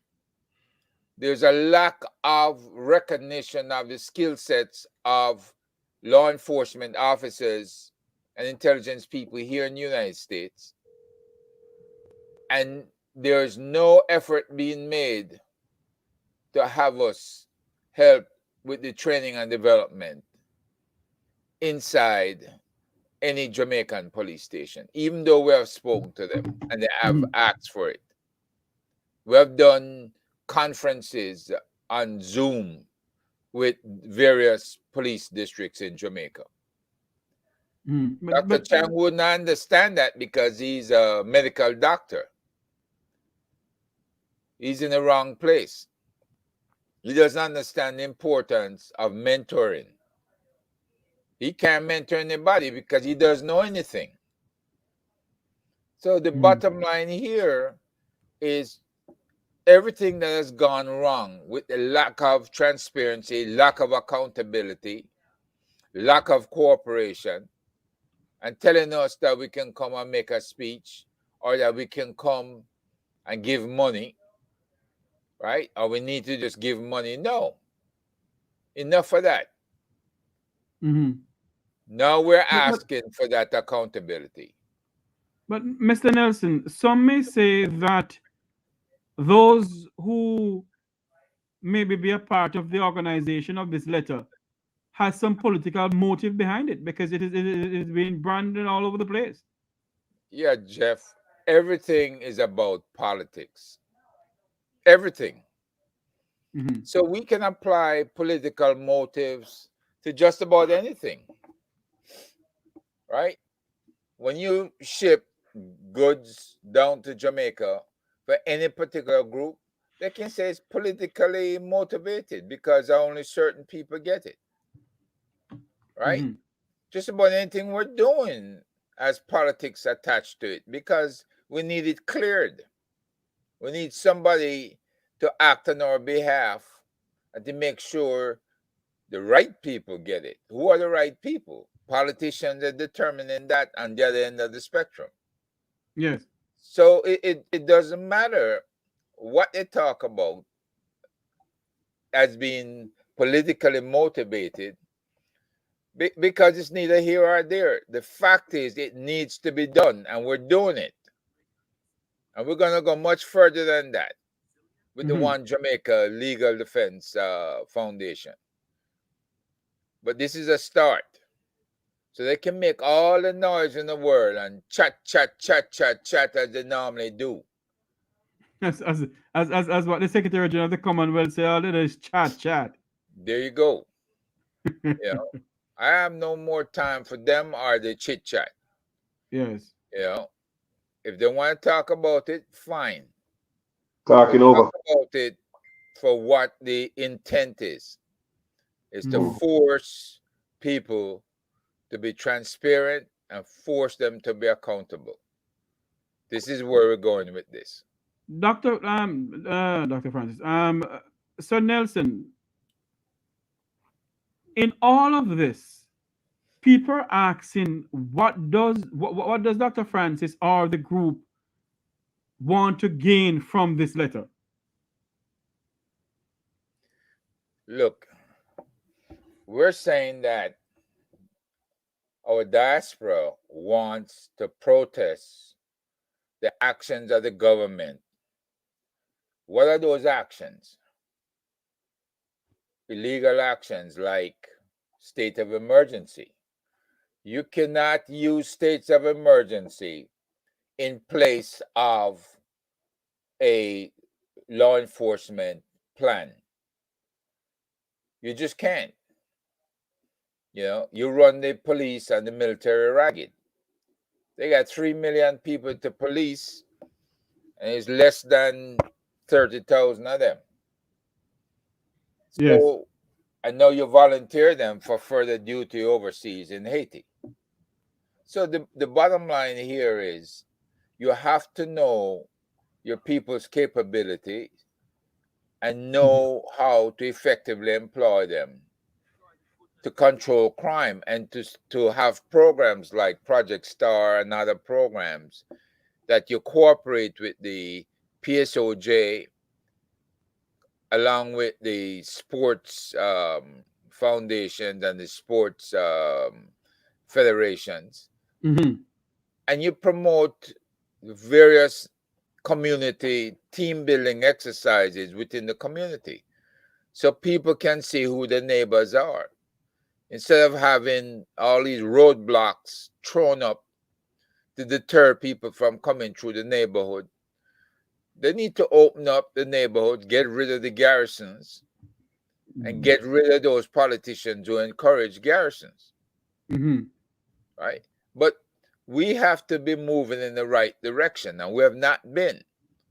Within 100 days, we were told, what was this, 2015, certain things were going to happen. Yes. That would have given confidence to the electorate. It has not happened. It will never happen. Not with these jokers. So Mr. Nelson, this letter now has been sent. What is the next move for the Jamaican diaspora? Because people are asking the question, sir. Jeffrey, it's not a 1, 2, 3 thing. Yes.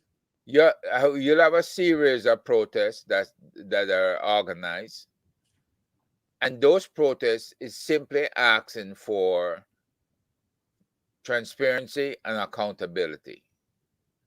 Those protests are saying to the people of Jamaica, you need to stand up. You need to push back.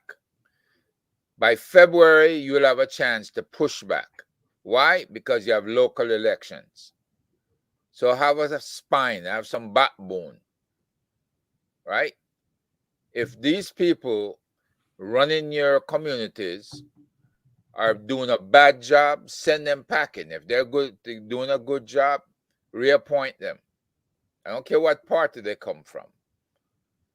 But we are going to continue to apply pressure in order to get the bad people out, to identify them and get them to choose a different career. Some circles are saying that the letter that Dr. Francis wrote is embarrassing the government of Jamaica. You set out to embarrass the government of Jamaica by doing that. There's other means of sending a letter. You could have sent a letter to the ambassador seeking audience with the ambassador, or seeking audience with the consul general in Miami or something of this sort. But what you did, what they did was to CC the letter to all head of diplomat missions around the globe. Is it that, they're saying that, you all stem to embarrass the government? Your views on that, Mr. Nelson, and then Luke, George, and then Carlos. Go ahead. Where's the diaspora, Jeffrey? The diaspora is everybody who's overseas. Right. So you send it to the representatives of everyone that are overseas. And those representatives, in turn, can address the failures of the government to the diaspora, wherever they are. Yes. I'm sure all the questions that have been asked in the past, that these representatives of the government will gladly answer them, or get answers on behalf, or give them access to information by encouraging them to request the information through official channels. But we have been embarrassed enough in the past. We got embarrassed when the woman workup team had to do a GoFundMe, and then Babsy Grange comes out complaining that she gave millions of dollars to the JFF for both the men and women's team. Of course, they've never seen that money. They're owed money. And this keeps going on and on and on in international media. What else? You've got other folks out there that have been embarrassing Jamaica simply because the international community is aware of all the chicanery with money laundering and with the illicit gains. Who are the six? Yes. The international community is asking, right? There's enough out there that the government should be embarrassed about, that they should have probably resigned and tell the Governor General they can't do the job. The least of their problems is a letter that's informing the leaders in the diaspora that we have problems and we need to talk about it. We could demonstrate, bring it to their attention, and they're welcome to talk to their various diaspora communities about what's going on. Mm-hmm. This is a start. This is all this is. Yes. Luke George Cook, are you there? Yeah, Jeffrey. Yes. Luke, do you think that this letter is embarrassing the Jamaican government abroad? That is, look, what is embarrassing is that the reality is that anybody can pick up any international paper or read any of the international reports that are put out there by the international body, and basically they'll see what those people are saying about the situation here at home. And so for us to say that we don't have a problem, or the way Rupert went about it, which happens usually when there is an unmet need, after you have asked for so long, after you have contributed to so long. Herb Nelson has just given you the chronicle of the support that have been given, and that is just a taste of what has been done by persons who are now residing in other spaces. He also have quantified for you the amount of remittance, and certainly through your program, Carlos program, Herb himself have come into the trenches of the inner city and has run a significant amount of program with the mindset that we can reduce crime, we can deter young people from choosing a life of crime. And if you look at it in terms from the social side perspective, people will ultimately turn to alternative means once there is an unmet need. And that unmet need is what the government of Jamaica has to now answer to. Why is it that 70% of your population depends on remittance from other places? They are not able to seemingly they are not able to pull themselves up by the bootstrap. And yet still, the culture of crime started out with the political movements in Jamaica. And if you talk about garrison, you're talking about there is 15 garrisons in Kingston, 8 belonging to the People's National Party and 7 belongs to the Jamaica Labour Party. And that's just Kingston alone. Why do we need these enclave of what you call garrison community? It started out in the early 60s, 70s as making sure that you had strong men who can muzzle the people to vote in a particular block for a particular party. Over the years, it has just morphed and has turned into a monster. They are collecting extortion money. They have become a part of the fabric of the Jamaican society.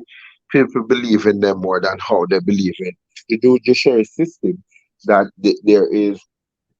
that you can get more results from these groups. the extortion, the abuse of people, the high crime rate can be linked to this kind of behavior. So much so that part of the government strategy was to build a new police station that is on the border of Arnett Garden and Tivoli Gardens, because they feel that if they put their foot on these two communities, they are strangling the mother and the father of all garrison. Over the years, different people have tried to make a valuable input in the discussion to see how best they can. In recent times, Ninja Man, who is now incarcerated, have said, why do you have citizens of Jamaica languishing in our prisons without utilizing them to pay back their debts to both their families and communities and possible people who they have had some indifference towards that it may have resulted in death, and that you choke all out on that. Oh, Ninja Man is not saying anything that we have not done, but the truth of the matter is that the effect of it is not being felt on the ground, and people are asking, when are we going to see some real policies that are geared at deterring people from a life of crime? But better yet, when are you going to send out those policies that are going to improve on the quality of life? Can the minimum wage hold your people? And is it that people just want money? No, people want a better assurance that their governance structures are meeting their everyday needs. So that is their physical, mental, the psychosocials, and people are just not seeing it. So here are these people who come to power on the back of the poor, promising them that their lives are going to be better. And in 61 years, although we have made some significant contribution toward developing Jamaica, it has not benefited the majority of Jamaicans. And so people are very frustrated and they're angry. In Jamaica now, everybody tell you, you diss me. And that disrespect can lead to you just stepping on somebody's clocks and you're almost beaten lifelessly, or you go to a party and 4 people beat you. And it speaks to that deeper frustration that people are feeling, that they have now lost all inhibition to just reason out things and to amicably resolve the issue. So the challenge now, Jeffrey, is that Francis is saying, come on, you talk about being a successful government, but you're not addressing these root causes. And these root causes, we have to visit them.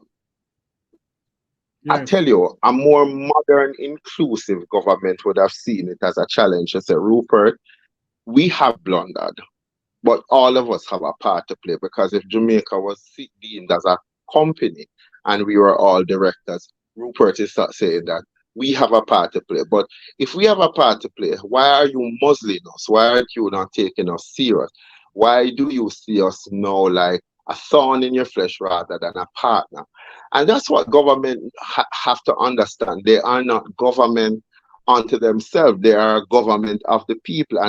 And those people include the people who are living outside of Jamaica, who are making a significant contribution by being on social media and using these platforms to raise awareness and to bring some amount of reprieve to people who are suffering. My concern with Herb Nelson and the others is that I think you should take a step from just engagement of the government, but to engage communities and to get people excited around the idea that together we can create the Jamaica that we would like to see. And that is where I believe that the diaspora has faulted, because it has always been engaging the government with the hope that the government is going to really take on some of those solutions.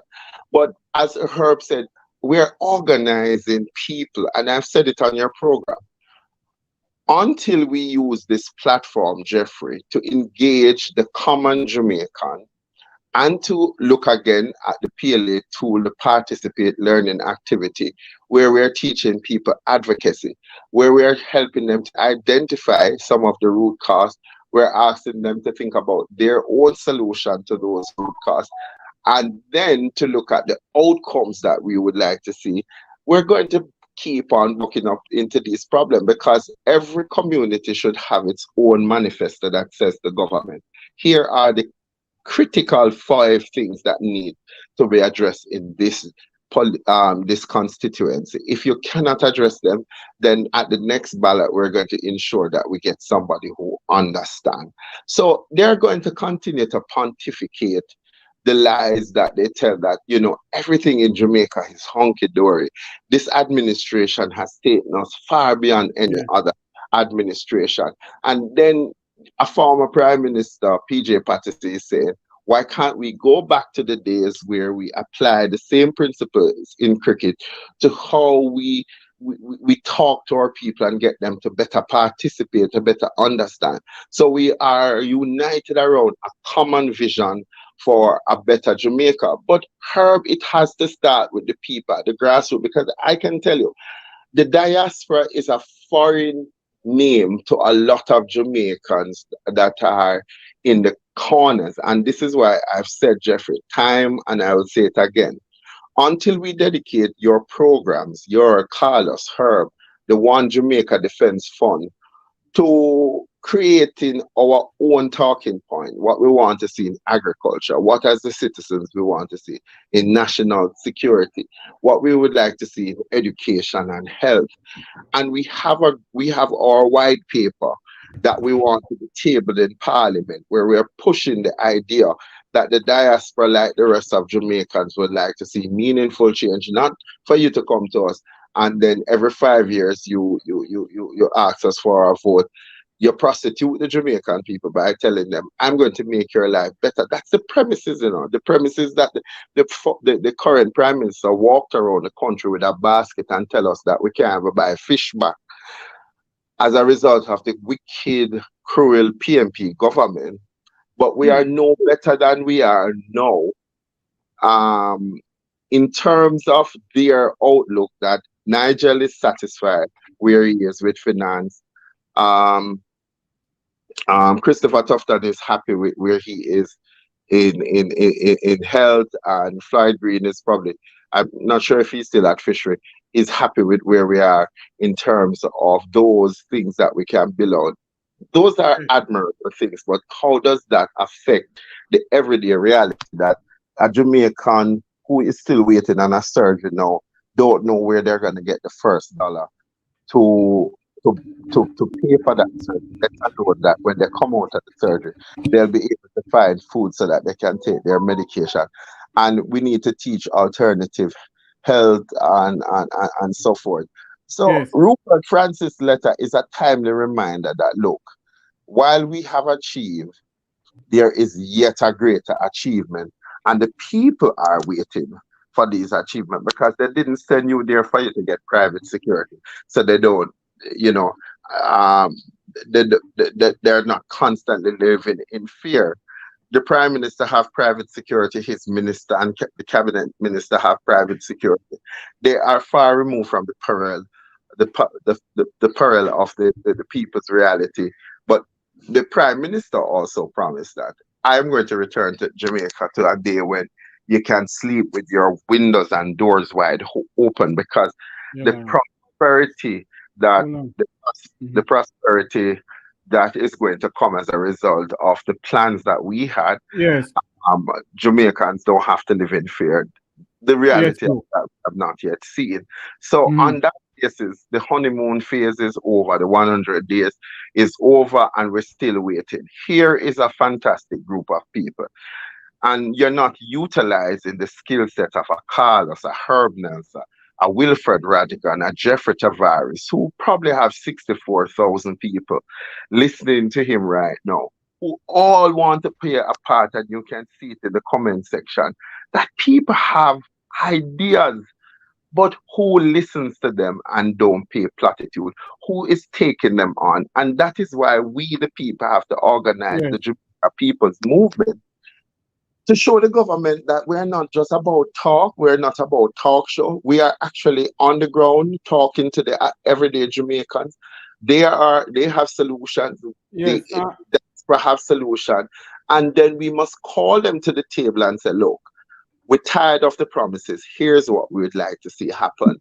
And this has to happen in a timely fashion, or Right. else we are going to pull back our support for you on many fronts. So the thing is, one, engagement of the people on the ground. Two, Right. And making sure that we come with something more than the talks.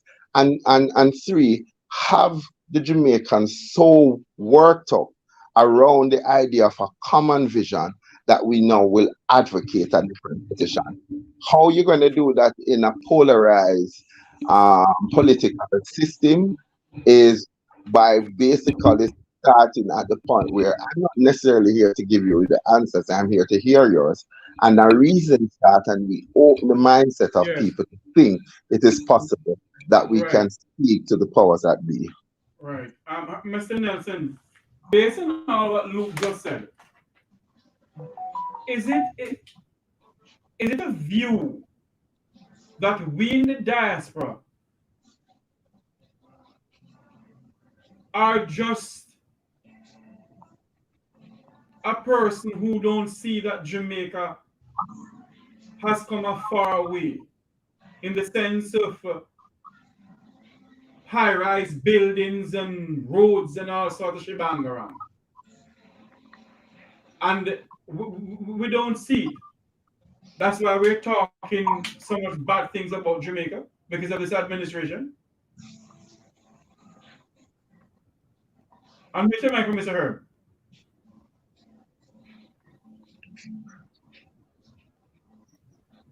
Okay, when I examine your question, right? High-rise buildings and all the other shebangarang, as you say. Who is it benefiting? 2 million people go to bed undernourished every night, right? Is the high-rise building doing anything for them? Is government, other shebangarang, whether it's SOE, ZOSO, are these people being organized for the future? I heard Luke talk about those people in Jamaica's prison who are not asked to make their own contribution, right? You've got a lot of overgrowth of our roads and overgrowth of properties that had blight to the area. You have rundown areas that are blighted because they're dumping stuff on the streets. They dump milk cartons, they dump soda cans, dump all kinds of stuff all over the place. And nobody's picking them up, right? And here in America, they've talked about that these blighted communities that become so run down when the government actually ignores it. But in fact, rather than have guys with the squeegee rubbing on car windows and calling that a full-time job, government can actually employ the same people to do cleanup around the place.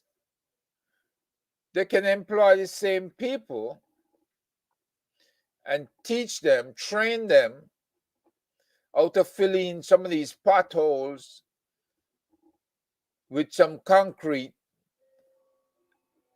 the marl, right? And to smooth off the roadway with cans of these 10-gallon cans of asphalt that you can get in the local hardware store. These are mini projects that can put people to work where they can earn a living. But if they only put folks out there to clear a bush and then take the money that the bush people are supposed to get and siphon off some of it and probably paying out at the next election, it doesn't make any sense. You need people to lead. You need people to organize. You need planning and development to ensure our national security in Jamaica and to ensure food security in Jamaica. And that's not happening. You know, so when Amnesty says the government appears to have a program, let them just kill off one another. Let that solve the problem. You know, no rehabilitation whatsoever. And you still have people going to the same high schools that their grandfather, their fathers, grandmother, mother went to, that's producing only 40% high school grads and less than 40% of the people who can comprehend, read, and write.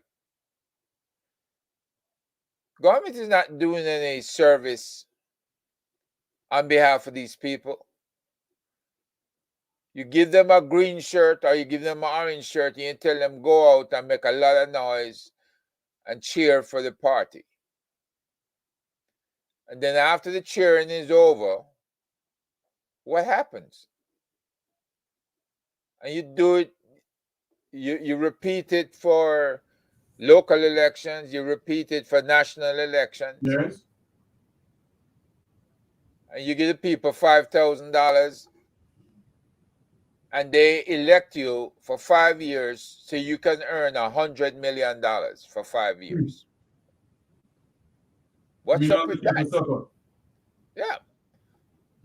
So we need to clean up our act and we need folks to be accountable. You know, you cannot have this thing going on for decades and people being wrapped around their little fingers and controlled in a way that is against their best interests. Who the hell votes against your interests, your own interests? That's got to change. People got to wake up and realize what's going on, that they're not going anywhere fast, that their kids are not going anywhere fast. If you can't raise your kids up to a better job, to a better station in life than you had, then you have a problem. Because everybody's there wallowing in the same mud. Carlos, let me answer this question, Carlos. A Jamaican who live overseas for many years. You live outside of Jamaica. What is your family telling you what is going on in Jamaica? In a sense, it doesn't have to be your family, your friends. What are they telling you? Because obviously people are saying that a Wilfred Rattigan, a Herb Nelson Jr., a Rupert Francis, and even including myself, we're doing all of this because we have a grudge against not a grudge, what is the word I'm calling it now? Against the government of Jamaica. Axe to grind. Axe to grind. Yes, an axe to grind. Well, we're gonna watch that. We'll just keep sailing forward because people tell me all kind of things when I come out here on social media. Start with my thing. I'm gonna watch them. Now, in terms of family and friends, people who call me daily, people in the comment section, regular people, they are terrified about what is going on in Jamaica right now.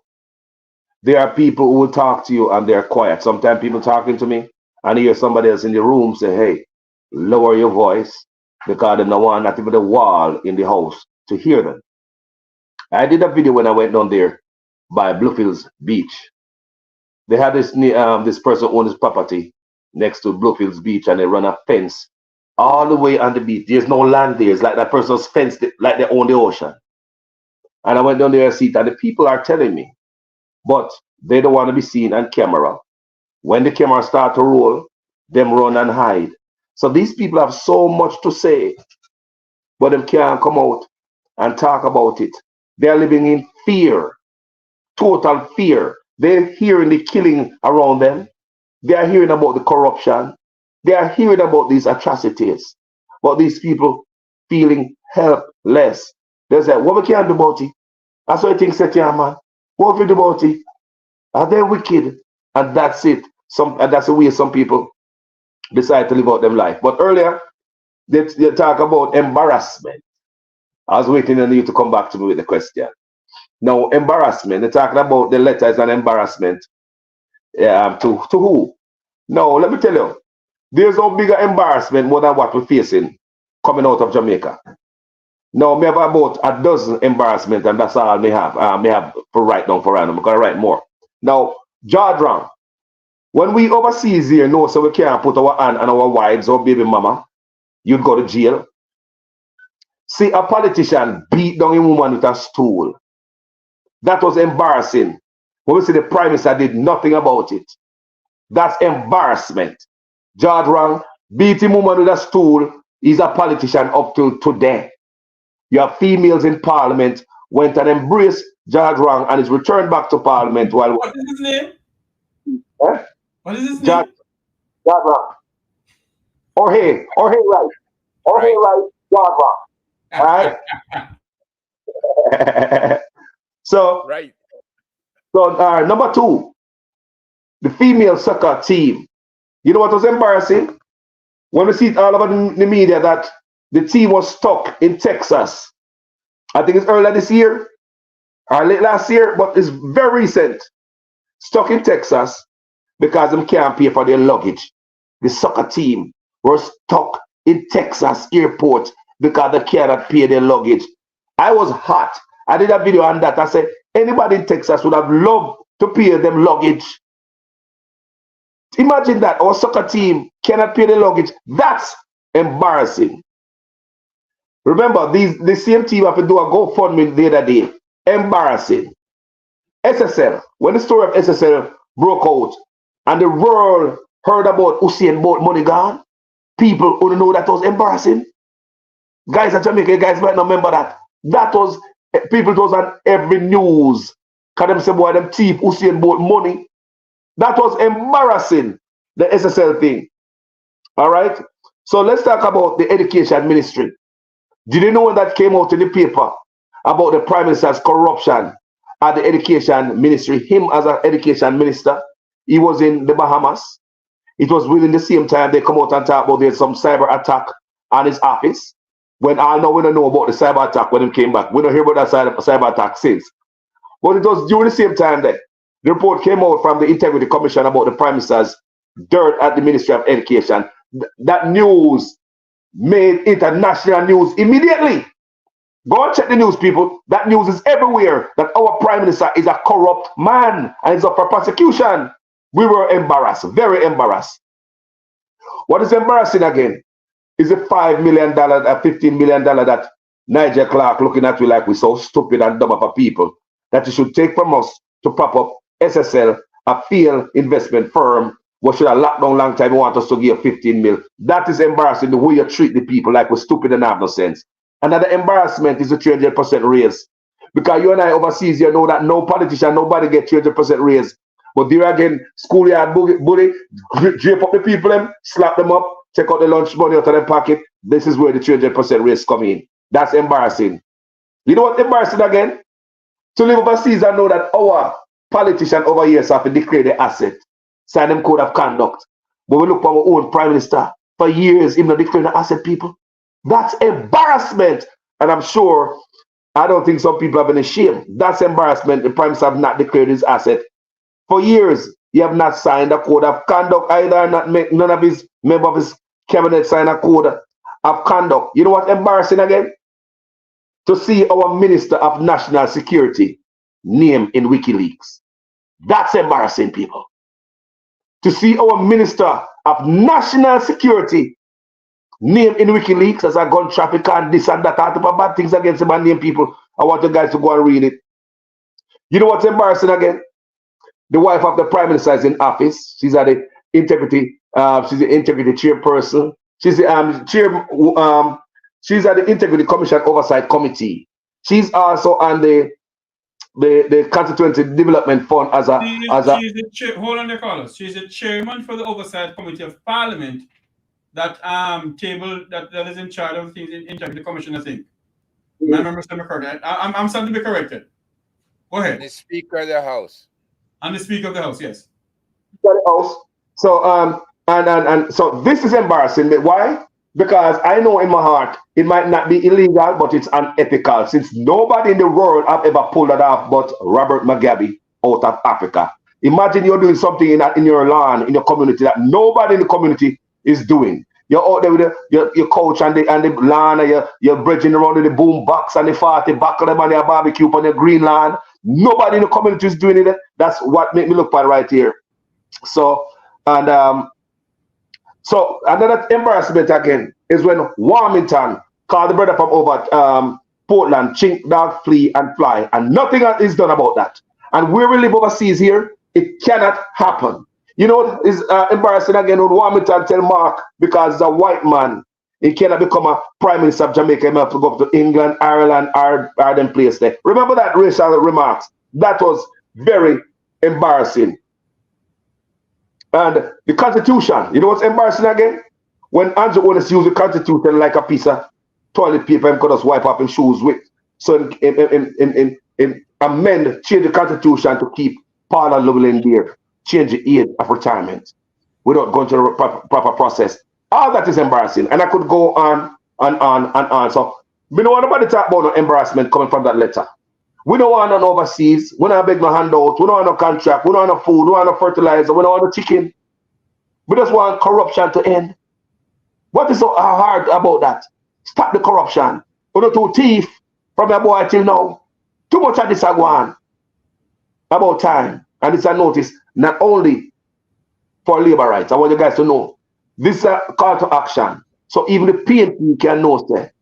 No mess with them people there, you know, overseas. Because if the PNP come in, people, and act the same way, this same type of action will be here. We try to save Jamaica, not a party. Party.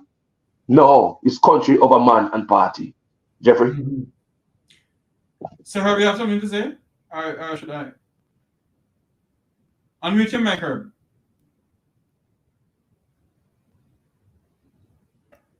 The mother of all embarrassment is what the One Jamaica Legal Defense Fund is trying to rectify now. In 2022, at a CARICOM meeting, Jamaica said to the rest of CARICOM, we will support Barnett Scotland in office for another term.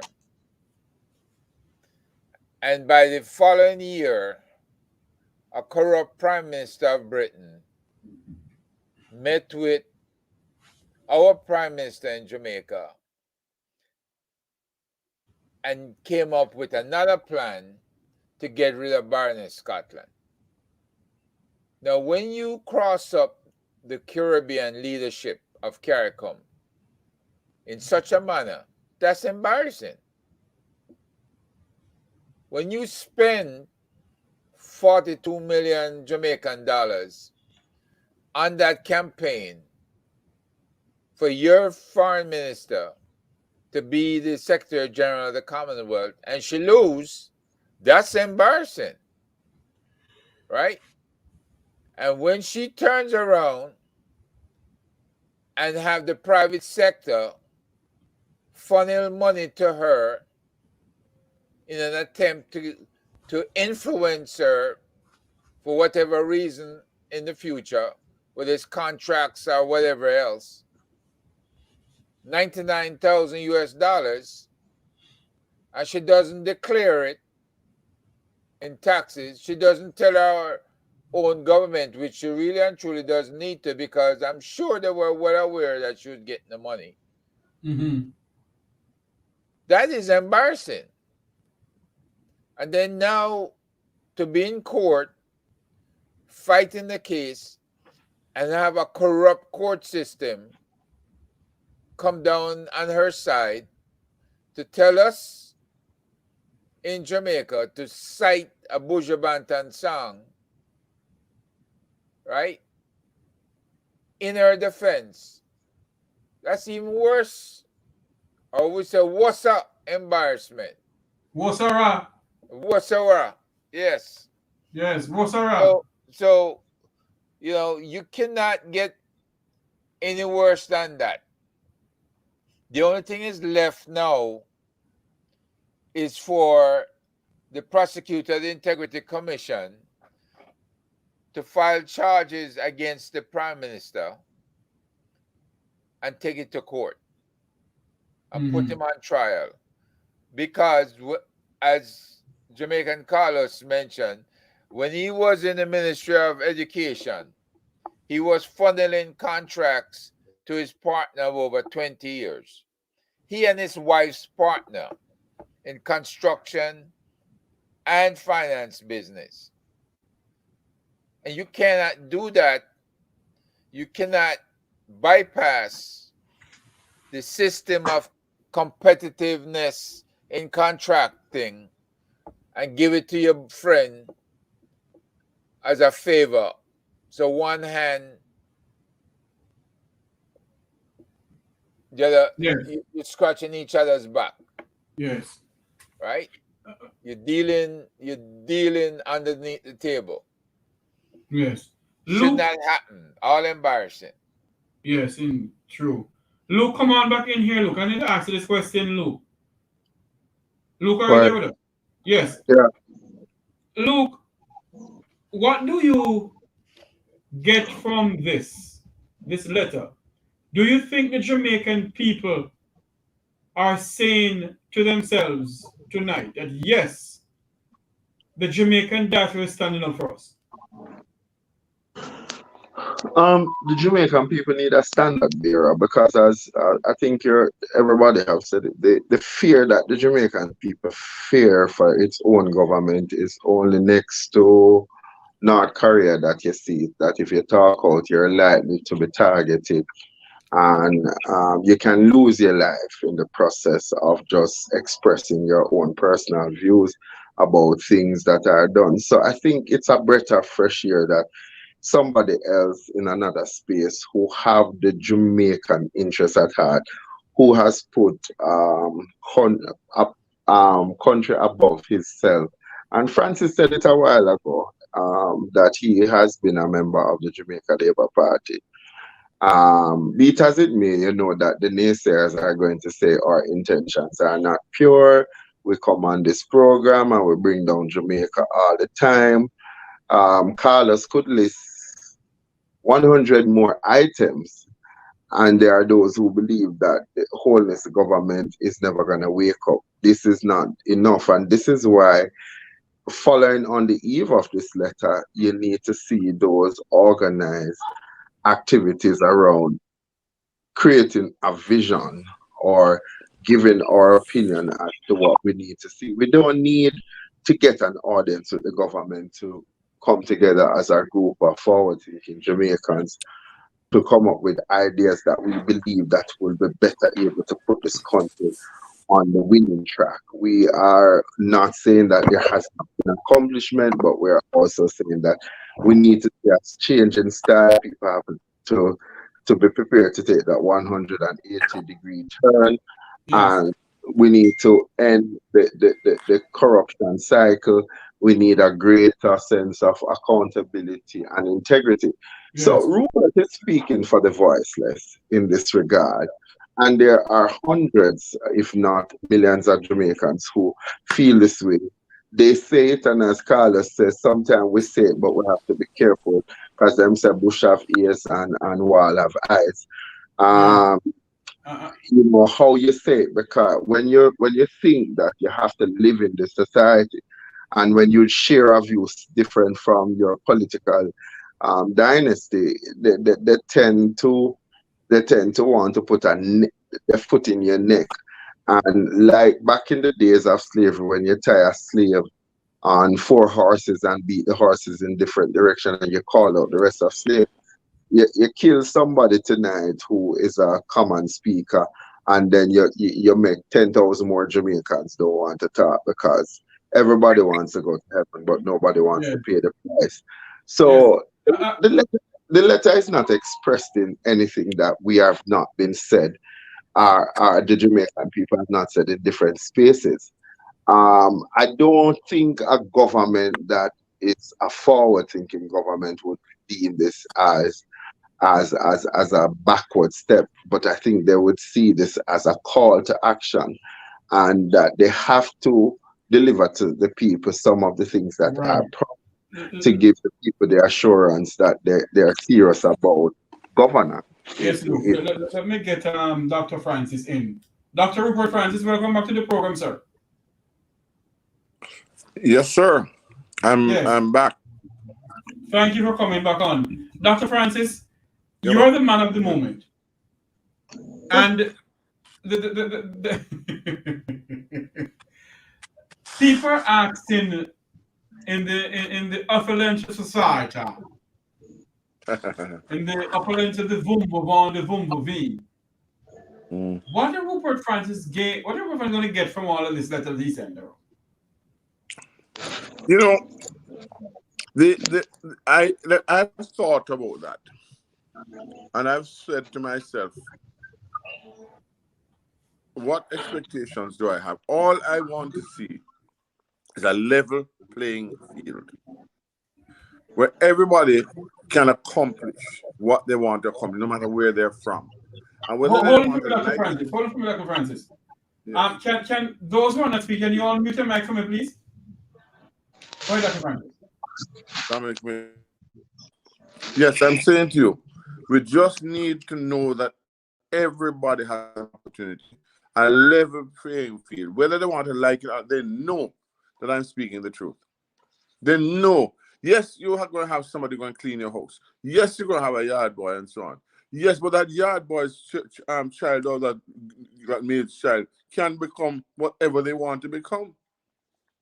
Right? Because many of our mothers had to make coconut oil to sell it. Many of our mothers had to wash people's clothes to get their children to school. All right? Get hand-me-downs to get them to school. I know that. And the people must understand that I'm not speaking as they know I ain't no communist. They know that.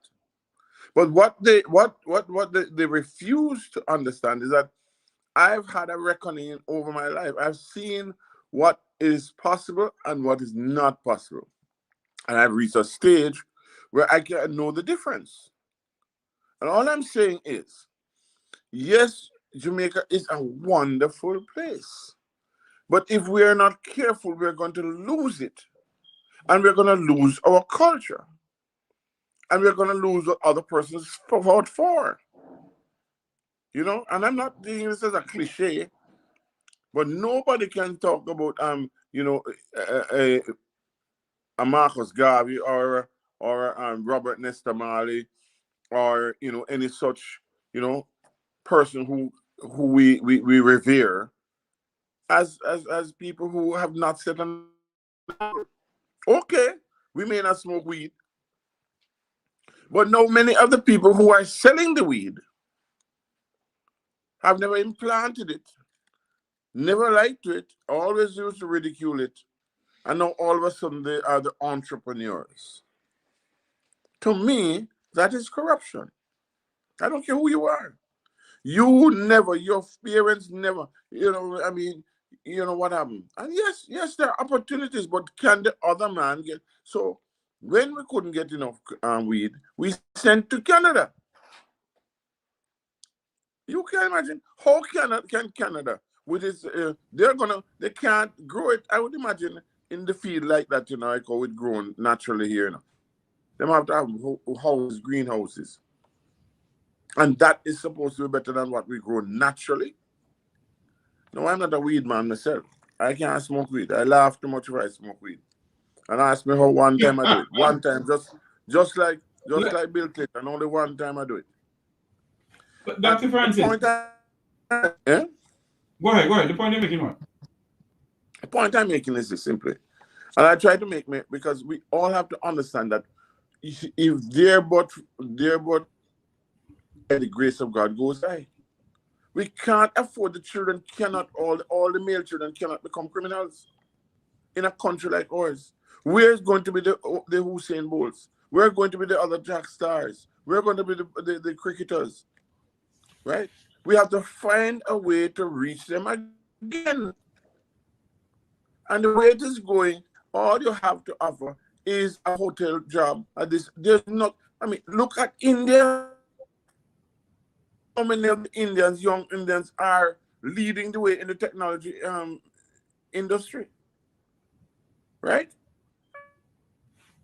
So all you're saying, Dr. Francis, is that you want to see a better Jamaica, and if the government could just take off the pride that they have and have dialogue with the Jamaican diaspora, then you think things could be better off in the country. Right. And then again, too, why the diaspora? Live over here. If you take a census now, which I don't know, and you take of the Jamaicans that have left Jamaica versus if they had stayed, where are they now? Some of them work in the coal. Some of them were in certain circumstances. Them demean themselves for the children doing better now. That means that they can create generational wealth for their children and whoever is around them. Listen to me. Young men in Jamaica now have, and especially some of the young men, aspiration with a bike on it or something, as there they want to go. What kind of thing is that? That means that we have gone away from God. Now people may say, why am I calling God? Well, I do believe in God. I may not come to your church because I wonder if you believe sometimes. But I believe in God. And I'm not knocking anybody. All I'm saying is, come on, man. We all love the same God. We all want to go do it. Is the Jamaica that a Rupert Francis grew up in? Or should I say, yes, is the Jamaica where Rupert Francis grew up in? Do you think that the morals and values and attitude has gone out of the country Let me tell you, now than the days of before? Oh, absolutely. Let me tell you something. I have faults like everybody, and I'm sure people have faults. But first of all, what we are showing children, what we are, and the music and the this and the that, and we can't let them embellish it like they are embellishing now. I mean, I hear people talking about them create a dopey yesterday. That means that them kill somebody. And I want another dopey to create today. Right? That is the language of the children. People are saying, Dr. Francis. Let me just finish the trend. I'm saying to you, we in the diaspora have gone through a lot in our lifetime to be where we are, right?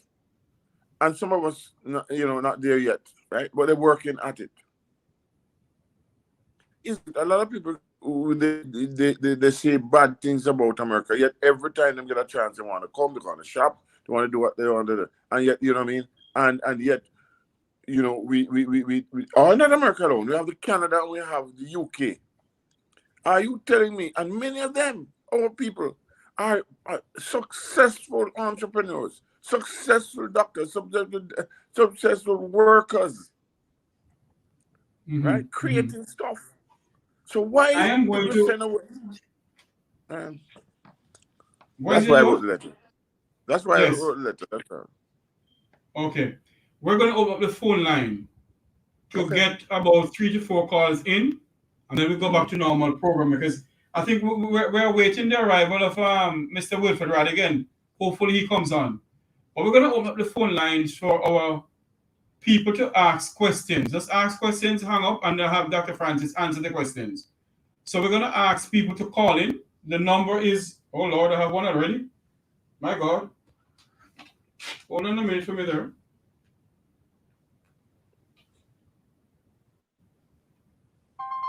Good afternoon, welcome. Good evening, welcome to Make Talk.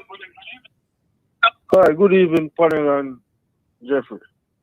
I personally don't think anything wrong with Dr. Francis' letter and what he stated.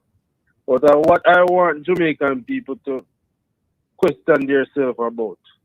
If you have a Minister of National Security can't control the crime in his constituency, how can this man control the crime of the country? Good question. That's my input for tonight. Thank you for you supporting the cause, my friend. That's a very good question. We should not have I mean, Dr. Chang is a bright man. Don't want to get me wrong, he's a bright man, and I is for that. But I do not believe that he is the best fit for the Ministry of National Security, because he in his brightness, I have not seen the excellence that I know he has, and so on and so forth. And I think it's just they're just walking apart. You know, I think he would be better off in another ministry. But guess what? I'm not in the, I'm not the one making these calls. But he is a bright person, and I do believe that yes, there is an issue in his constituency, of course, and that first, in my opinion, he does anything else, And I don't think that the right thing to do is the approach they're using right now. Some people say, why do you say that? Well, SOEs were never intended to be extended for such a long time. Yeah, They were not. Price. Hold on for me, please. Good night. Welcome to Make Talk. Yes, Jeffrey. Good evening. You guys are all patriots. But hats off to Dr. Francis. Hello? Yes, go ahead, sir. We're hearing you. You hear me? Yes, Jeffrey. So Dr. Francis is really a brave man. That letter was more than overdue. Here's the point. Jamaicans on a whole, we have forgotten our culture and our history. Where is the Paul Bogle? Where is the Nanny? Where are those people among us? Where are all those people gone? You tell Jamaicans to pick up a gun or a machete and go kill him family over land, kill him neighbor, kill him cousin, kill him friend, kill him co-worker. But when it comes to the basic human rights, they're not prepared to make any form of sacrifice. As they rightly say, they keep on saying, you guys are foreign, you don't care. But we have to take up the responsibility because they are all fearful. They're really, really fearful because the structures are being put in place for a dictatorship. Yes. Whether we like to accept it or not. Look at what we're doing so much new helicopters. What we're building so much barracks for. What's the purpose of it? Why are we taking out the police, the civilian police, and putting on military fatigues? What is the purpose of doing that? Mm-hmm. Right? You can't. You live in a democracy, and you can't criticize the government. We do have to be on the same party and the same thing. Everybody entitled to their opinion. When is it that we're going to put Jamaica first? We're going to put Jamaica first when there's no more Jamaica, when it's too late. We like how you guys have taken up the baton. You have taken on the responsibility to save our country. Yes. Because if we don't do it now, we're going to regret it. So do it and have no regrets. Yes. Thank you. Do you have a question for Dr. Francis or Mr. Nelson, one of the panelists? Well, the question I would have asked, Luke and all them guys are always on the point, Carlos, not to mention you. But I'm saying that what Dr. Francis did, right? The question is why did he do it before, right? But he has 100% support, and I'm sure a majority of Jamaicans in the diaspora and in Jamaica, right, is proud of it. You look at the response he's going to be getting, and look at all the calling shows that's going to be happening. Yes. The letter is overdue, right? It's overdue, and the guy is right and talk. He did not attack anybody personally. The man is talking about his country. He didn't tell you, sorry, go vote for a political party. He's saying, let us come together and save Jamaica. All right, sir. Thank you for calling. Let us come together and save Jamaica. All right, Jeffrey. Thank you very much. I would like to thank that caller And I know he has some military experience how he talks. Obviously, the baton, using the baton, I know it's also another term. But let me say this to you, that I'm really hoping we have a lot of ex-soldiers over here in the United States, ex-policemen in the United States, right? And we have a lot of persons who have worked in the system with mental health, all different types of situations. And you're telling me that you can't see, you're telling me that crime is a medical, that's not what word the prime minister used, but it's like a mental health issue, crisis, mental health, health crisis. mental health crisis. Come on, give me a break, Mr. Prime Minister. When was it? I mean, yes, you're a smart man. You're smart. But the thing is that, you have people out there who have had the training, the education, and the experience. And you can get help. You don't have to do everything. Mr. Prime, you don't have to. So I'm just saying to you, hold on. All I'm saying to you is that somebody's got to say to somebody, say, listen, it is important. Jamaica is important. Every Jamaica is important. Right? And they love this country more than life itself. Okay? And so, listen to me, man. I don't know any other nation, listen to me, that is so well known in the universe.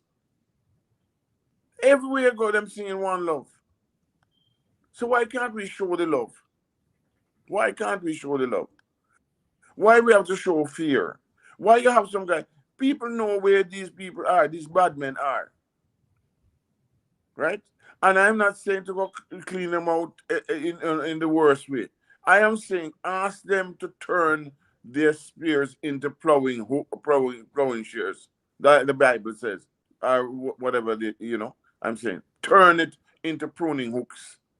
Because the fact of the matter is that we can export a lot. And yes, when you steal people money, are you a brave man? Or a brave woman? Come on, give me a break. No, Good night. we Welcome to need Liquor Talk. Good night. Hello? Yes, sir. Go ahead. Yes. You see, all around where the panel, you can't stop Andrew. Straight.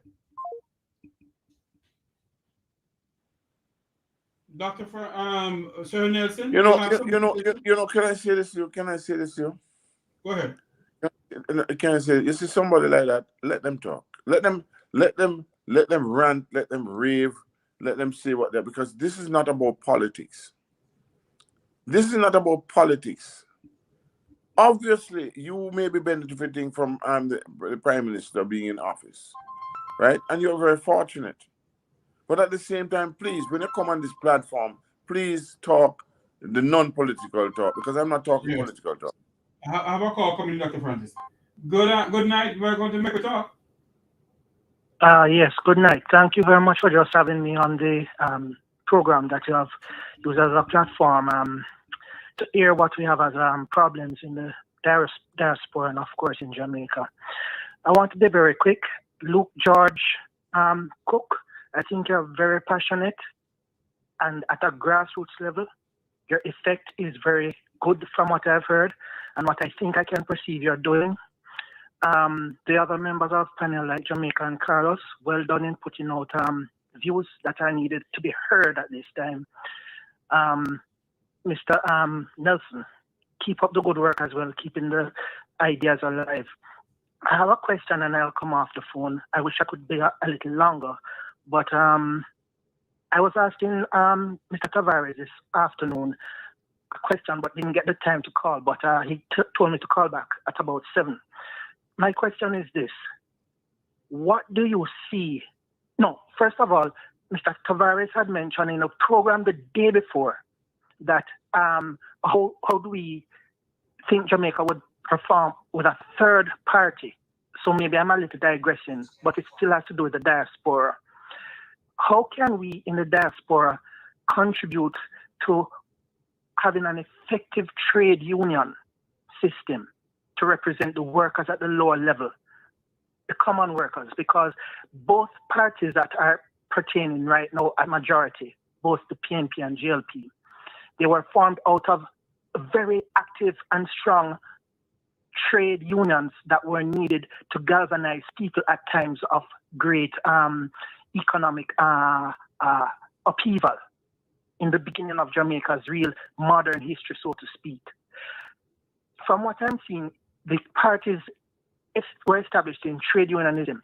Is trade unionism something that the diaspora needs to get back into to make it so vibrant that the people of Jamaica feel good representation at the actual corporate level, dealing with corporations in a capitalist system that both the PNP and the GLP serve right now, a capitalist system which actually worldwide is in question because it is being challenged by, let's say, a Chinese, Russian conglomerate being a second, source of funding for world powers. So I'd like to know, what does the diaspora think it can do with regard to trade unionism, and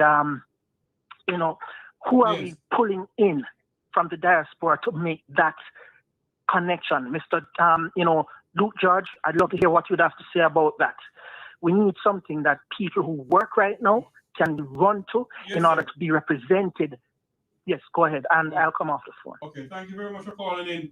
Mr. Nelson or Luke, Sure, you thanks want to for answer the having question? Luke, anyone? So Nelson? Look here, Jeffrey. Yes. The caller, let me tell you, this is one of the problems, is that Jamaican people don't need a third party. What they need is a movement. And out of that movement can emerging from that movement might just be a political movement. If you start from the standpoint of another political party, you're going to have people perceiving that your intention is another set of people who want to enrich themselves from us. Again, my simple solution to the problem is that it's not that we use this platform to magnify the problem, but to use this platform effectively to start the Jamaican people's movement. What will that include? It will include advocacy. It will include us having plans that we're developing with communities that they now can see how each person can play a part in achieving what it is that they want to see for community.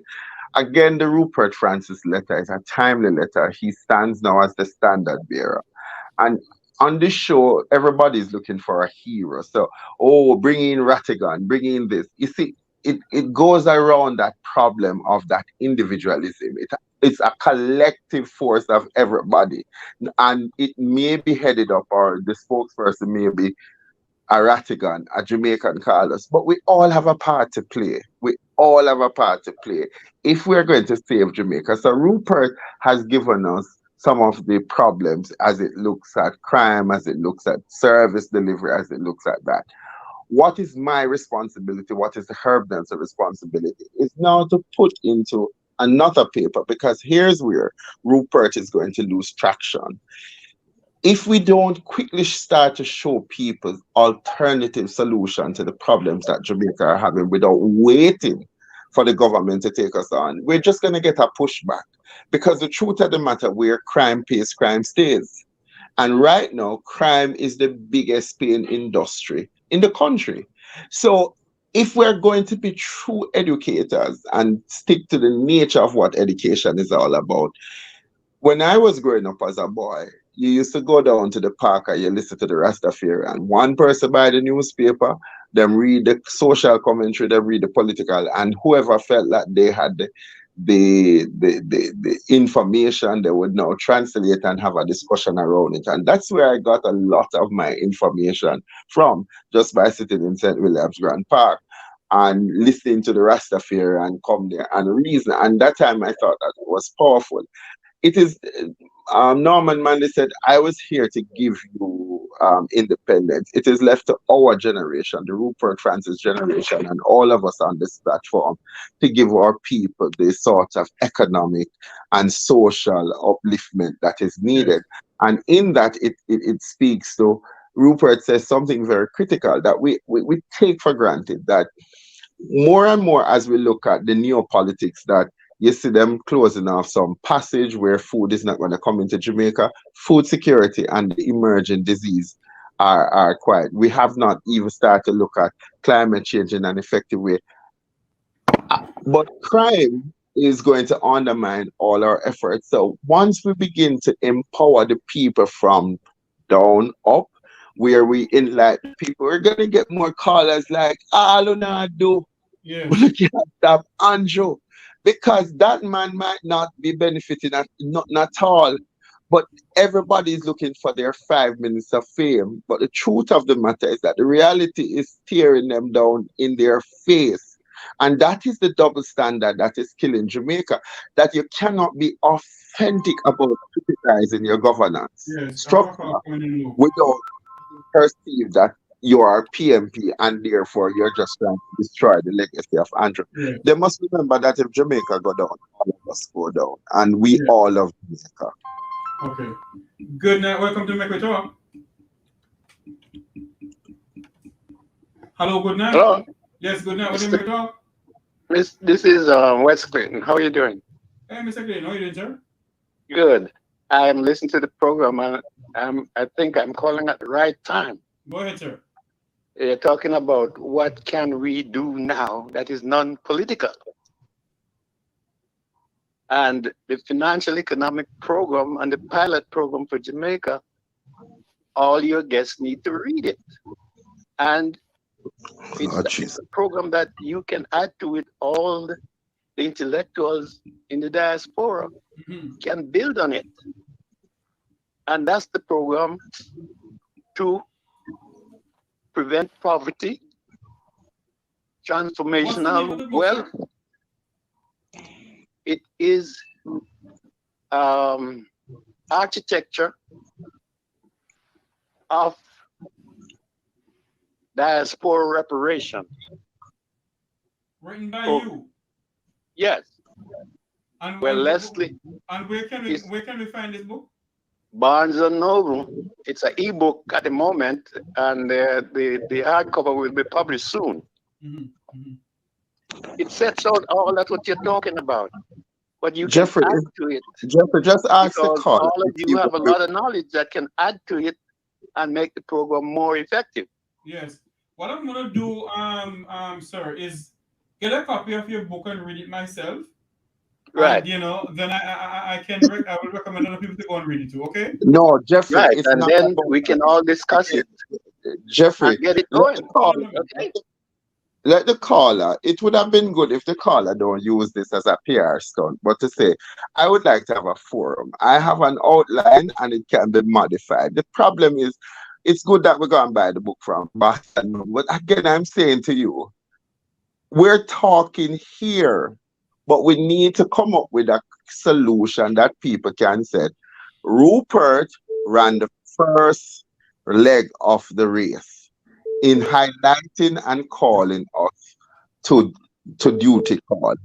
The second part of it is that we need to create the papers. Whether we're going to do it through bullet point and get a Herbert to talk on security because he has the expertise in that. But we need to show something to the people that there is alternative solution. Here are people who have sat, given their time and energy to look at this. And then we go across the country with that message that you can create a peaceful, more cohesive Jamaican, but this is what it will take, and this is what your contribution will be. So the PR stunt that we need to go to Barnes and Noble, I'm not going to go to All Barnes. Right, I'll get off the line, okay? Okay, what I call coming? Yes. All right. I wouldn't say it's a PR stunt, Luke. He has been on many programs, and he has been telling me to try and get the book and read it. And I think Herbert, are you aware of that book? No, I was trying to get the full name and the author. Did he say who the author was? He told me that. I'll have him call me back. Sir, can you call back after the program, please? And I'll get the name of the book and the author of the book also. We're speaking about a call to action for the Jamaican diaspora. It says a call. It's the song Action Number. Can everybody mute their mic? Because I'm not hearing Dr. Francis. Can you unmute your mic for me, please? Mine is unmuted. What I'm saying to you is that we have a song called "We Want Action, Not No Bag of Mouth," and sometimes we laugh at it and we dance at it. But the truth is that talk alone is good, but it's not good. You need action with it. And so what I would like to see is just what Luke Georges just said earlier, right? Let us put things into action that's going to change the paradigm as it is right now. Because to be quite honest with you, if we do not have fundamental change, especially among the youth and succeeding generations, we're in trouble. Okay? You have to ask yourself the question, is the church playing its function? Is the school playing its function? Are the families playing their function? Are the politicians playing their function? And to be quite honest with you, when you look at all those things, you have to say no in many instances. So how do we fix it? Okay? Yes, I've written a letter now and so on because we have to look at all those nuances. But to be quite honest with you, there's practical input that we must make, as Luke says, in order to move forward. You know, people must stop being selfish. They're okay. They have air conditioning. They have this, they have that. And I'm not talking about isms and schisms. But the fact of the matter is that the majority of people in Jamaica are not doing well at all. I mean, you know, I was told just recently how the hospitals are doing it. Oh, come on. You don't want to be sick near some of these hospitals. You don't want to. Let's be honest. And you know Dr. Francis, you sorry to be cutting you in like this, but you have been a part of help assisting Jamaicans. Yes. Both you and Herbert Nelson Jr. and others. Have been trying to help Jamaicans even when they're sick. I remember when students were stuck in Ukraine, Herb Nelson along with Wilfred Rattigan and other people tried to get the students out of Ukraine. You have been trying to help Jamaicans around the globe and even the United States here. Isn't that a part of what the government should look on and say, you know what? These people are doing the utmost best to help our Jamaican people. And I think the time has come for us to sit down and have dialogues with them. You know something, Mr. Tavares, let me tell you something. There are people in Jamaica right now with very small resources who are doing tremendous work in their communities. Ask Luke George. Many people doing good work there, right? And we must follow the leaders. They are out there. And they're not asking for much, they're asking for support, right? I mean, you know, I start for Luke George, every, end of term and beginning of term. You know, and myself sometimes. Yes. I mean, so listen to me. We need to get up off our hindquarters and do something about it. Jeffrey, I wasn't being. I don't want anybody to. Hold on for me, Luke. Those people in the chat room can talk all they want to talk here. Hold on for me, Luke. Let me go back to this. Mr. Nelson, can you, at the moment for me, sir, pull up the statistic of crime from 1962 to present? And mute your mic for me, Sir Nelson. I'll give it a shot. You know, usually I try to prepare before I come on. I know. It just came to my head a while ago because if they're saying that we are creating mayhem because of the letter that we have written to the Jamaican embassy, I want to see where in the level of crime. Yes, there's crime on both administration. You know, Luke, I wasn't being rude to you by cutting you off. I saw the comment and I refused to answer the comment. No. I'm gonna answer it. I just don't think that I don't want anybody to misinterpret what I'm saying. There is a fair sense of urgency. And what the caller was saying, it was that, all right, I've done I've done the blueprint. There is much to it.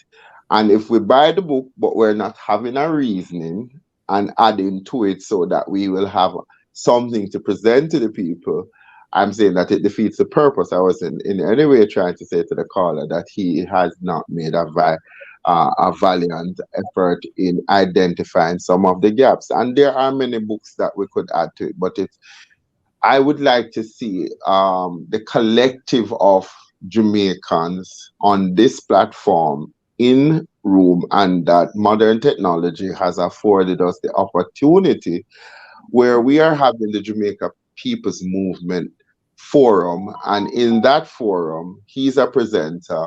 He has a breakout room. Herbert has a breakout room. Rupert Francis has a breakout room. Jamaican Carlos have a breakout room. And everybody participate and add their voice to that. You see, part of the things that Rupert talks about is that there are many people on this platform that are called everyday, like Rupert, Herb Nelson, Jamaican Carlos, Jeffrey Tavares. And we have been carrying the burden. But, you know, Shakespeare said, if you go alone, you can achieve much. But if you go with that crowd, you stand to achieve far much more. And in the sense of Ubuntu, I am because you are. That's why Rupert has written this letter. Yes. Whether it is getting a negative backlash, that is for those who have something that they want to hide. Because Rupert said something fundamental in the discussion. He says, none of us are perfect. We all have our shortcomings. But yet still, when the collective will of Jamaican, because like on your platform, you have a freedom. When I was making that appeal for people to help to buy books to give to kids so we can take guns out of their hands and put books and education in their head. And we know the challenge that some of them can read and write. And then we go to Mike and we ask them, like the ones that are having major reading problem, can you assess them? Them say $25,000. That we could have seen that as a roadblock, but what we do, we assess the situation and we say, all right, we're going to start with 4. Now, Micah said we can handle the volume of 100 kids coming for assessment, so we will know what their learning style are, what the limitations are. But we're making efforts to make sure that we give Jamaican young people a fighting chance so that they can become productive citizens. But we have to pass that, Jeffrey. We have to pass the stage of where our young people say, I'm not interested in going to another meeting because it's just another forum. I'm interested to come up with a plan of action. And like how we see what is happening with the Palestinian people and the Jewish people, people are excited around that one common goal of saying that when you hold one race superior and another inferior, it's unfair. In Jamaica, it's time that we speak truth to power, that we are not happy with the direction that you are taking our country. And we will not be a silent majority to our democracy. So don't feel that you can tune out our voice. Them can kill some of us sometime, but them can't kill all of us. And we all collectively have to play our part in helping Jamaica to achieve her welfare and making this place a better place for all Jamaicans. Yes. Sir Nelson, ready for us yet? No, not yet. No, Sir Carlos, you have been very quiet for a while. I'll come to you, Dr. Francis. I just want to say this, that I did not coin this by myself. It was a group event, and a group think, and so it's very, very important that we understand that we have to come to an understanding as to what were the priorities. Okay, and the crime task force has been around. Can you imagine? We've been around now for and validated 10 years, and we have never asked anyone to join us on Facebook, and yet we have 2,000 people join every day, 2 or 3 for all day. And they can go on Facebook and join the Jamaica Diaspora Crime Intervention, and we're going to make it more active and so on and so in the future. But that's what we have to do. We have to sensitize people. We have to educate them. And we have to make them understand. Luke George said it clearly. I mean, look, I would call. I mean, the other day I had an issue, and the first year came to me was Luke. I said, Luke, God, and the minister said, yeah, man, and boom, boom, boom, and they dealt with it. And what is interesting is that the truth will, in these instances, right? It will take some time, but it will prevail because people are going to see it for what it is. You can't expect a policeman, a teacher, people like that. If there were no teachers, there would be no prime minister, there would be no politicians, right? But so therefore, and in Germany, they said when they were asked to raise the pay of attorneys, they said this Marx, I'm raising teachers because they deserve it. And yet we are joking. None of us would be where we are today without teachers. And I don't know about you, but I was afraid of school because of this trap. That I saw someone and wheeling, and I should hide from school. Yes, Dr. French. I have a call online. Hello, caller.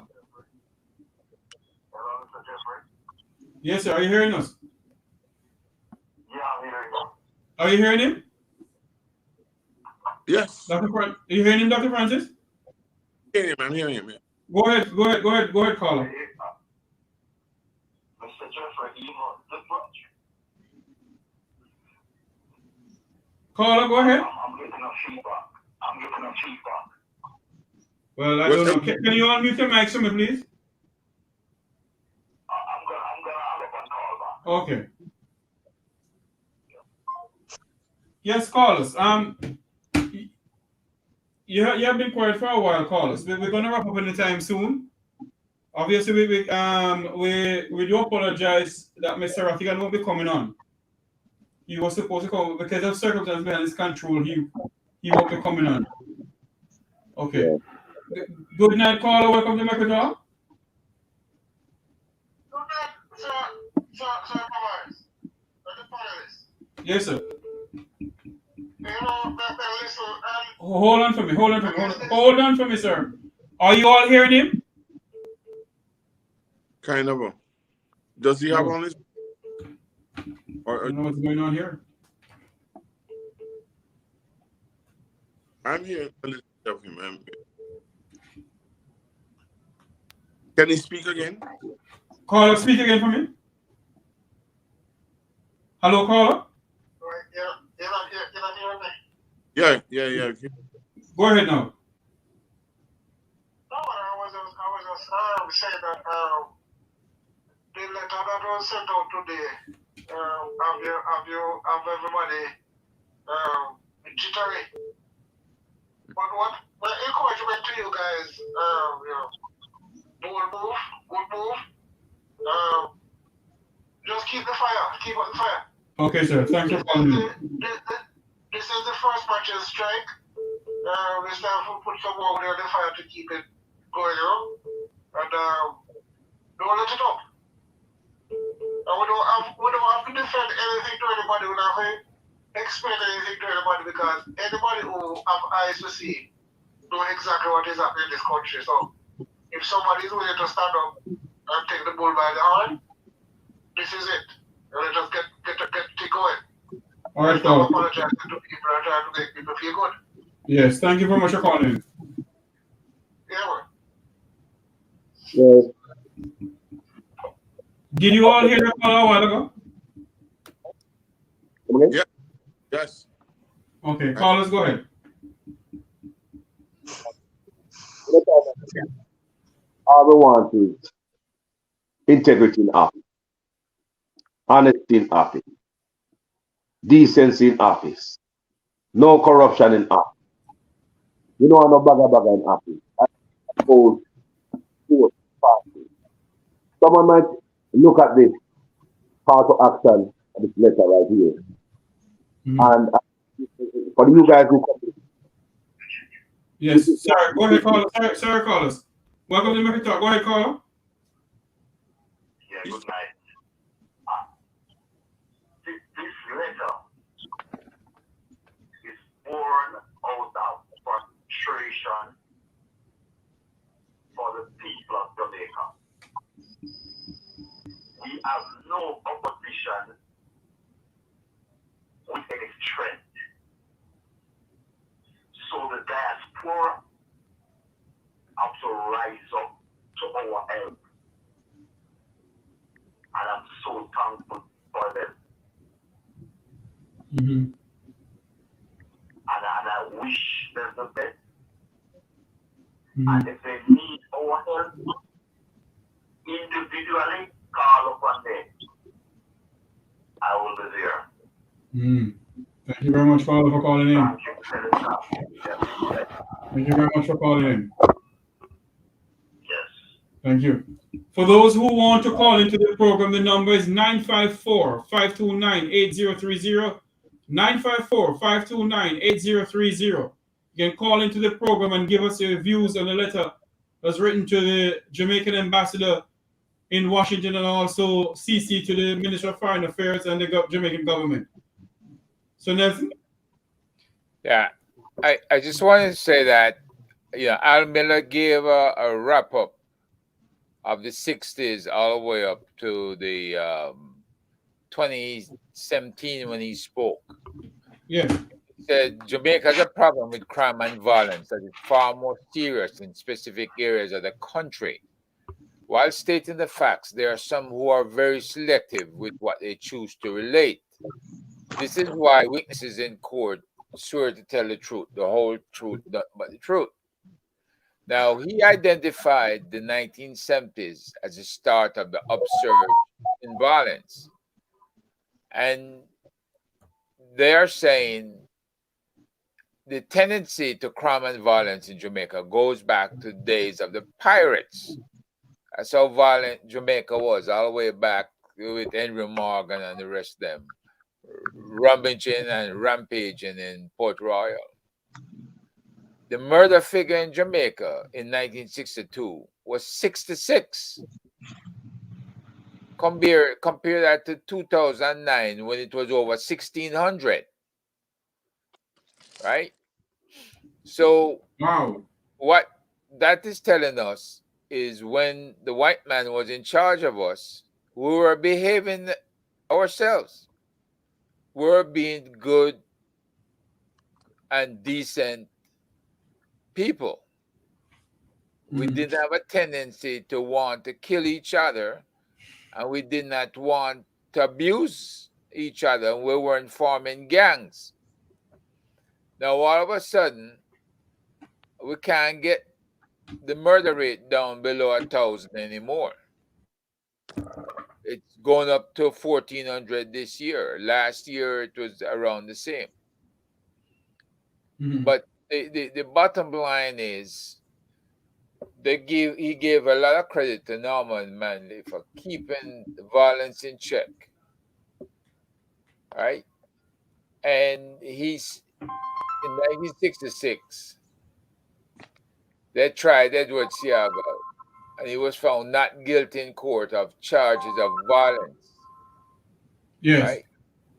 And that it was in keeping with what Bustamante had a tendency to do, which is to bare his chest and become very violent. Mm-hmm. So they made no bones in saying which party was responsible for having this tendency of violence. Right? Now, keep in mind also the party that started the gun amnesty in 1972, in 1972, and then established the gun court in 1974. Yes. Hold on for me, Mr. Herb. Stick up in here. I'm going to take this call, please. Good night, caller. Welcome to Make a Talk. Yes. Hello? Oh, yes. Thank you for taking my call. As a member of the diaspora, and I was very active. In fact, yeah, you there? Yes, I'm hearing you, sir. Go ahead. Yeah. Yes, caller, go ahead. I happened to have a conversation with the Prime Minister at the time he was the Minister of Education. And he was grooming himself for what he's doing today through the diaspora, and we didn't see it coming. So I just want to commend this gentleman who wrote the letter. I would love to see a copy of the letter because I have not seen it, so I can't speak to it in details other than what I'm hearing today. I think, So, hold on for me, caller. I think the letter will be posted on the Jamaican Diaspora Crime Intervention Prevention Task Force Facebook page. Dr. Francis? Yes, it is going to be there. I would check to make sure it's there right now. But if it's not, we'll make sure it gets there. And, you can then read it. And if you also want to share your if your WhatsApp number and want to send a message, we could then forward it to you as well. I have his number, so I think I'll send it to him. Okay, please. Also put my Facebook page. It's on my Facebook page also, if anybody. Yeah, and I just want to say that I hope people take this very seriously, and we should get into action and get to work and what we need to do to get our country back in line with the values that we want it to be. And I thank you for taking my call. Thanks for calling in. Mr. Nelson, go back to your thing, please, sir. Okay. Thank you for calling in.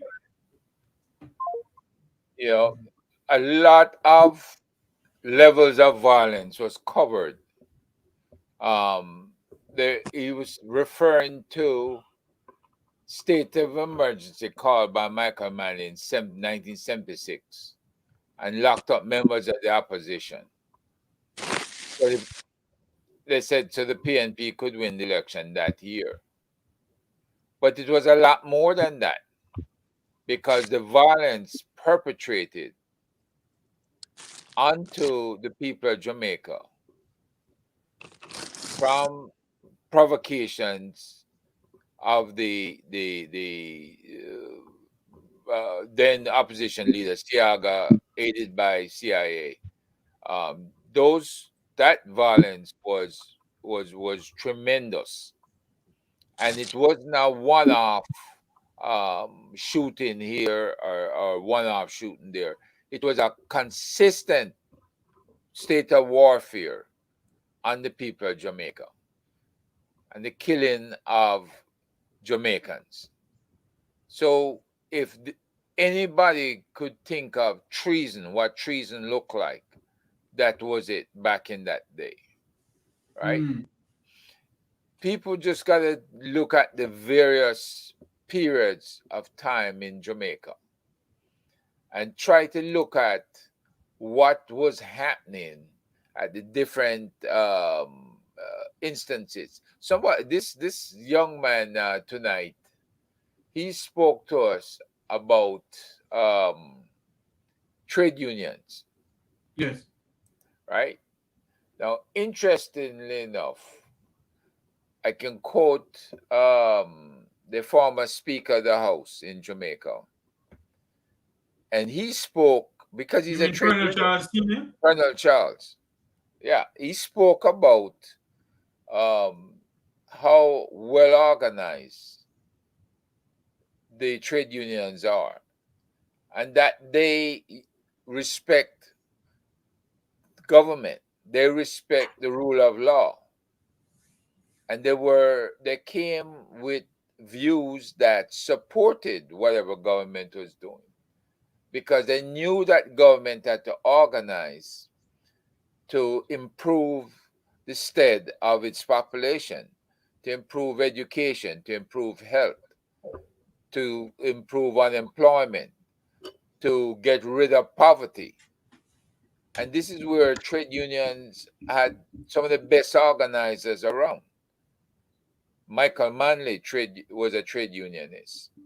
Ushera was a trade unionist. Yes. These are all good prime ministers who did very well for the people of Jamaica. And in a sense, trade unionism might be a breeding ground or a training ground for people to learn the art of leadership, because this is what is missing in Jamaica. He said trade unions have played a significant role in Jamaican politics and governance. Organized labor has always been the backbone of Jamaican politics. The two major movements have been the socialist movement of Michael Manley and the free market pro-American fraction typified by Edward Seaga. And he talks about the earliest trade union disputes occurred in the sugar section of the island's economy, one of its most lucrative exports. In modern Jamaica, there are dozens, sometimes hundreds of trade union disputes a year. And these unions have a major political role. They help workers on the island, make them aware of their political force, and seek to use it in any way possible. The government controls the Industrial Disputes Tribunal, which is the main state body dealing with labor problems. In terms of whether trade union can aid in today's governance in Jamaica, trade unions can promote legislation favorable to the interests of their members or workers as a whole. To this end, they may pursue campaigns, undertake lobbying, or financially support individual candidates or parties for public office. So that tells you the value of trade unions in the Jamaican system. And I know trade union was very crucial to the UK system of governance also. So we need to look at how we build our leaders. When you don't come up through the trade union movement, you don't have much experience when it comes to leadership. And that's what and that is why this prime minister may not have enough experience when you come to the trade union movement at all. There's this. He never was a creature of the trade union. But Herb, let's do a pushback on the trade union. The trade union, we have three in Jamaica. The Jamaica Confederation of Trade Union was founded in 1980. Then you have the Bustamante Industrial Trade Union, and you have the Workers' Union, the Jamaica Local. The trade union over time has also lost their vim and vitality. They are more very political in their delivery. If you look at who went to Canada to look at the investigation of the Jamaicans who were complaining, and how you should know as a trade unionist, you don't announce your arrival when you are doing workers' rights. You have to. This is why I'm saying that it is essential to the efficacy of this discussion, that the new movement that is going to be all of us together, vested interest in it. Something that was said by the caller earlier on, that it sparked an interest in me. What did he mean when he says, oh, the Prime Minister groomed himself by talking to the diaspora? So again, the diaspora has an important role to play, because is it that he understands some policy? Did you all provide him with a plethora of information and how to access certain information or to appear in other arenas as effective? And here's where you can transfer those skill sets. Just as how the Prime Minister was able to groom himself by using the diaspora. Imagine in this Jamaica People's Movement, if what you are, as part of you are doing public education for people, you're doing training people in advocacy, you have the Jamaica Legal One Fund Foundation, in addition to the others, but you also have the opportunity to now train a new set of Jamaican in leadership, equipping them with the skill set so that they can articulate. Because Rupert says, what is going to be important for the continuation of this discussion, that it doesn't die with Herbert, it doesn't die with us here on the panel, is when our children are doing better than us, when they now can articulate, because the older generation is going to make a call to Jeffrey to say, we have a dead because they not get rid of Andrew. When you find that sort of Stockholm syndromes take place, then you move to the generation that is not so corrupted by it. And I don't know, there is validity, Herb Nelson, in the trade union movement, but my God, they have become so politicized. They get Senate seat, and then they go to conferences and they speak. You should have separated the trade union movement from although they were primarily started by political leaders.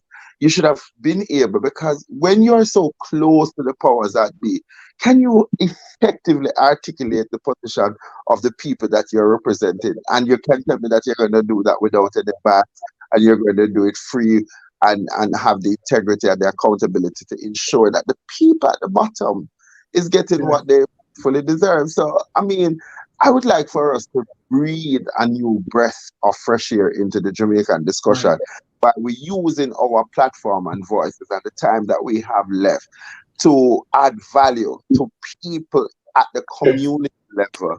And that is why I'm saying that this forum of all the ideas must contend, and we must come out of with a plan of action that the Jamaicans people can be inspired by the they have been doing. And as I said, Rupert start let's finish it. Let's finish it. Yes. I'm gonna get Carlos to come in next, but I have a phone call coming in. Good night, Carlos. Welcome to Make It Talk. Yes, Mr. Tavares, thanks again for taking the call. I am still listening, and I am very happy that Mr. Luke George has elucidated and expounded a bit on the whole idea of the trade union.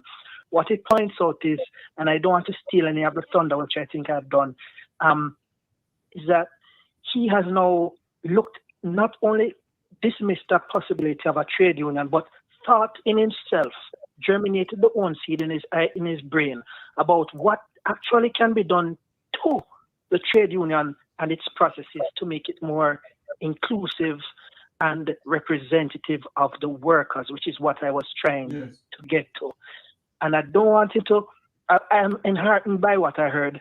I want him to continue thinking about his advocacy and how he can help them develop a leader through that type of advocacy that they can present if they're aware of what we need to move forward. Yes, sir. So thank you.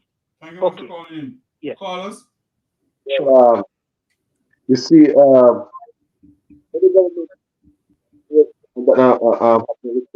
constitution cannot respect workers. Cannot respect workers, and unions don't do good under that government. The BITU, Bustamante Industrial Trade Union, last time I checked, the president is a JLP senator. How is he gonna be properly represent his people against the government? He's always gonna tell them sweet things. Oh, I've tried, man. I've fought hard for you guys, and this is the deal I came up with. It couldn't be better. You understand me? So right there, Jamaicans not getting the good deal. So, like I said again, if you don't respect the people constitution, union is not gonna be good under this government. You understand me? Because the teachers. Remember when the teachers were voting about negotiation and they made that vote? Remember that the vote was 1,100 votes the teachers need were made for the teachers package with negotiation package. Jeffrey, did you know that over 6,000 votes were fraudulent votes? Did we all read that? Or 600? Yes. It was 100 votes they need, but 600 that give them the winning was fraudulent votes. You remember that? I did videos on that. Yes, I remember. Before we go any further, Carlos, 1 minute for me. I have a call from London. Good night, caller. Welcome to Make It Talk. Hi, good night, sir. Gentlemen, we want to say a big thank you to you guys, Mr. Tavares, and Dr. Francis, Mr. Herb, Mr. Luke George, and of course, Jamaican Carlos. We want to say a big thank you to you guys. We are so thrilled, and thank God for you all. We're praying for you all. Thank you. And you guys are doing a tremendous work, and of course, I know you guys are unstoppable, and as I say, our prayers are thoroughly behind you guys, and I know God's gonna see us through, and we are 100 behind you guys. What Mr. Francis have done, I think we just want to enforce that with every might, with every strength. We also want to get another letter of that copy, and everybody want to jump on board with another letter and bombard them with letters like those kind. We want to circulate that to the max. Gentlemen, we love you guys. We love you guys. We love you guys. At the moment, yes, sir. Before you go, Carl, let me ask you this question. Are you in agreement with your Jamaican diaspora rep in London who said that they're in agreement with the letter?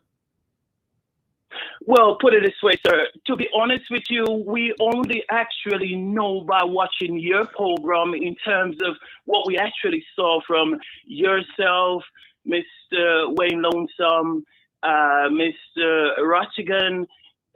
We only been informed based on what we heard from you all.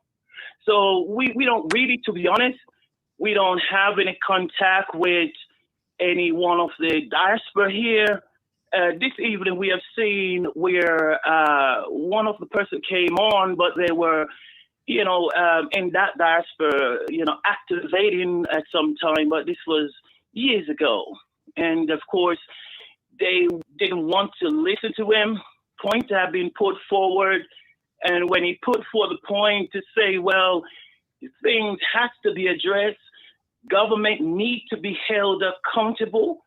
And anyone, it doesn't matter. I love the fact, as you guys really said, we are not talking about JLP or PNP. We're talking about Jamaicans, the people of Jamaica, and also mainly the people that left behind. It's as if 90% of the people had left behind, and only 10% is on board. And this is why I really love you guys. You guys are really catering for the mass of Jamaica. Carlos, we love you guys. We love you. Jeffrey, we love you guys, man. We really love you guys. And Mr. Lonesome and Mr. Rattigan, they're not here, and Murray, but we sat up for hours just to really make sure we are with you guys, man. We may not always on the program, but I guarantee you, we're not missing you guys. And you guys are talking for us. You are our voice. And we are 100% behind you guys. We will support you guys with every energy, with every sweat, with every ounce of blood. We will support you guys, whatever it takes. We are behind you guys. Mr. Francis, don't worry about those guys. You're gonna mount up with wings like eagle, man. Yes. So that means, sorry, Mr. Jeffrey. That means that you will stand behind the letter for a protest then. Oh, certainly, sir. And if we have to march the street, we will be one of the first one going to be on the street. We give you our word. Yeah. Let me ask you this question too. Are you? Yes, sir. Where in London are you calling from? We are. Let me give you a near point in Croydon, Central London. Croydon. In Central London. That means Croydon. Yes. That means your rep is oh my God, what's his name again, Rupert? Nathaniel Pete? Yes. But listen, can I say this to you? I want to thank the caller. Who is our representative in the diaspora? I think it's Nathaniel. We never heard of him, to be honest with you. Well, the thing is this, that we'll send you the letter he wrote. Send it to Mr. Jeffries, Tavares, sorry, to send it to you. All that information. And what we need to do is you have just made a very good point.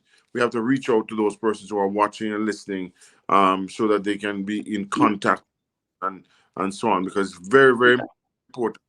We plan to come to London. We plan to go to Canada. I received a lot of calls from Canada, a lot of calls from England and all that sort of thing. People are ready to do whatever it takes to make people understand that this is universal. When we started the crime task force, everybody was laughing and said crime task force, what we need it for. And within a year, we had 3 branches. Mr. Herb Nelson can tell you that. And it has gone from, from strength. So, I mean, and so let me tell you something quickly. The amount of talent that we have in these places is just amazing. And you're like what you say. I know it's amazing, sir. The people who are out there, man, like this gentleman, come on, give him credit. And you know what time it is in England till now? And he's there listening to you. That just Well, what time is it in London now? well, I mean, it's actually just getting about 4:15 in the morning. 4:15 in the morning. My. Thank you very much for quarter listening. to 4. Thank Yeah, you so much, we just decide we're not gonna sleep, man, until the program is in, man. How much are you there watching?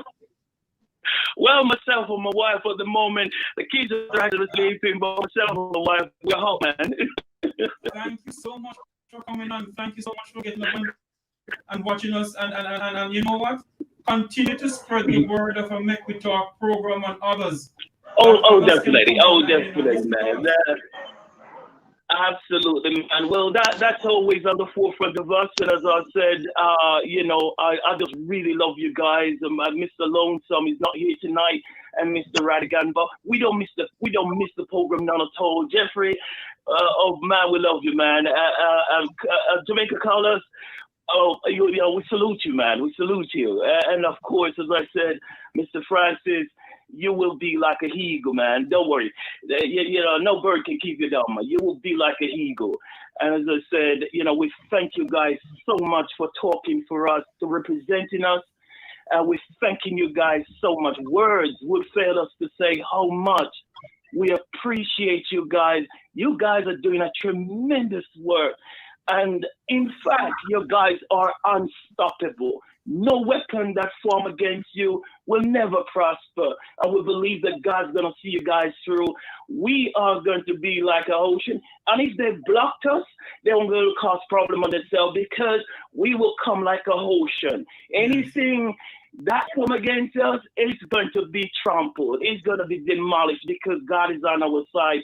And again, I say, I don't want to take much more of your time, but I'm so glad. I'm so glad for you guys. I need to ask you this, though. Yes, sir.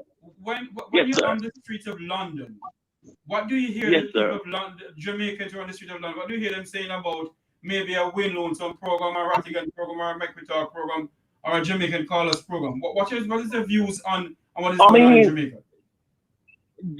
To be honest with you, when we do mention those words, they are literally up in the air. They are so thrilled. They are up in the air. Every single person that we mention that to, man, they want to just say a prayer immediately and just say, oh my God. We're sorry, we have lost that caller. I didn't do anything. The call just cut off. But thank you for calling in, caller. Thank you so much for encouraging words. Jeffrey, what I'd have loved for you to ask the caller, more than the celebrity that you're asking him about, is really what are the issues that the people in London are talking about in regards to Jamaica.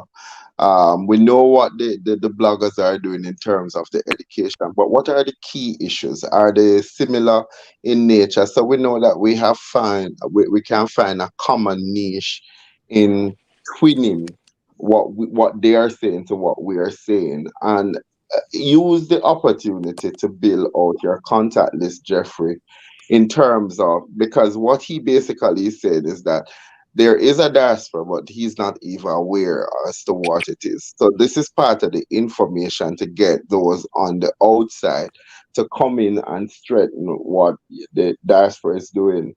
So try to get the issues that people would like to see addressed, and let us see if we can prioritize them in terms of, if we get 100, which is your 10 most important issues, so we know that this is common to the wider community, because Rupert has raised some, but there are other things that in the comments you hear people talk about that we need to take note that through all of these programs, we need to be taking note as to what this forum is going to look like when we have it, because this is going to be a forum to look at Jamaica and the solution to Jamaica, and it is going to be held inside of Jamaica. And we're going to use the technology to make sure that everybody can participate. You have somebody listen to you at 4 o'clock, while there might be somebody very much in Japan that it's 5 o'clock in the day in Japan that is listening to you. So we need to make sure that we're capturing the issue so we can address those issues when the meetings of the Fine Mind meet. Yes, Luke. Look, I rain for a parade, you know. Make we get to look at flowers, my brother. Or your son in the back there. Make we get to look at flowers. No, don't go there, Carlos. When the issue becomes individual, I'm not taking away from what you're doing. Obviously, what you're doing is recognized, but we have to spend time keying the issues. And Jeffrey is asking about what people in London, when they hear about the Carloses, and that is not what I'm doing. I'm trying to say, make sure that you capture the issues, because it is the issue that is important to the work. Nobody's going to take away from your praise. I think Jeffrey knows to run the show. We are doing a wonderful job over here, don't you think? Together, we're getting it, man. Carlos, can I say this to you? No, but hold on for me. I think what Luke is trying to say, you know, and I think what he's saying makes sense. That yes, we need to find out from the people, the Jamaicans who lived in London, what are they going through in the sense of what is going on here in Jamaica, because they're feeling the pressure of their family calling them for money. Yeah. Another thing. Yeah, Jeffrey, what I'm trying to say is this, listen. We established, Herb can tell you, chapters that were working wonderfully in England. But the fact of the matter is that some people don't want things to work wonderfully. So we have to get it back together. I am planning to go there the coming year to reestablish that. So because let me tell you, what he's saying is right. If we can get those people out that we're discussing, because a lot of English people up there, you know, they want to hear what's going on anywhere in the world, Canada, anywhere. They want to hear Carlos, they want to hear everybody. But the thing is that we have to make sure we reach out to them and organize, help them organize themselves, right? So they can act independently and stay in touch with us. And so that's how we get a global outreach. And we have done it, right? Nobody could believe it, but we did it. And we didn't know hold for money or anything like that, but we did it, you know. So I'm saying one other thing. Politics is a hell of a thing, right? And we know we need leaders, in politics and so on, because you know right now a lot of people think that they're good leaders, but they're not really good leaders. Okay, so we have to kind of help promote, those who are really good leaders, because right now the example out there is not good at all, and but they believe it is good, and so until we reveal it and the people reveal it and say it's not good, right? Because when you look at, you know, I listen to a lot of, and people write to me a lot since this letter thing, and I mean some of my people are very evaluative. And they're saying to me, oh, you know, did you watch the guy in England, you know, and I'm saying, listen, I spoke to the guy. Let me just reveal that. I spoke to him and I said, go ahead, do your thing. You understand me? Because you're going to have opposition everywhere. What can I tell you? Right? But the point I'm trying to make is, if ours prevail, then we've hit a home run. You see the point? So that Yes. I think it's time for us to wrap up. It is now 11 to 11. We're going to take our closing remarks. 2 minutes, Dr. Rupert Francis. Yeah, well, hold on for me. Hold on for me. Let me ask Carlos. Carlos, you have 2 minutes to wrap up. Go ahead. All right. First of all, let me say thanks to everybody. People that in a different time zone who can't go to sleep and is watching us. Thanks to every man right here, everybody on this panel. We are patriots. Thank you guys for your service. Trust me, sacrifice involved in this. And that's all. What we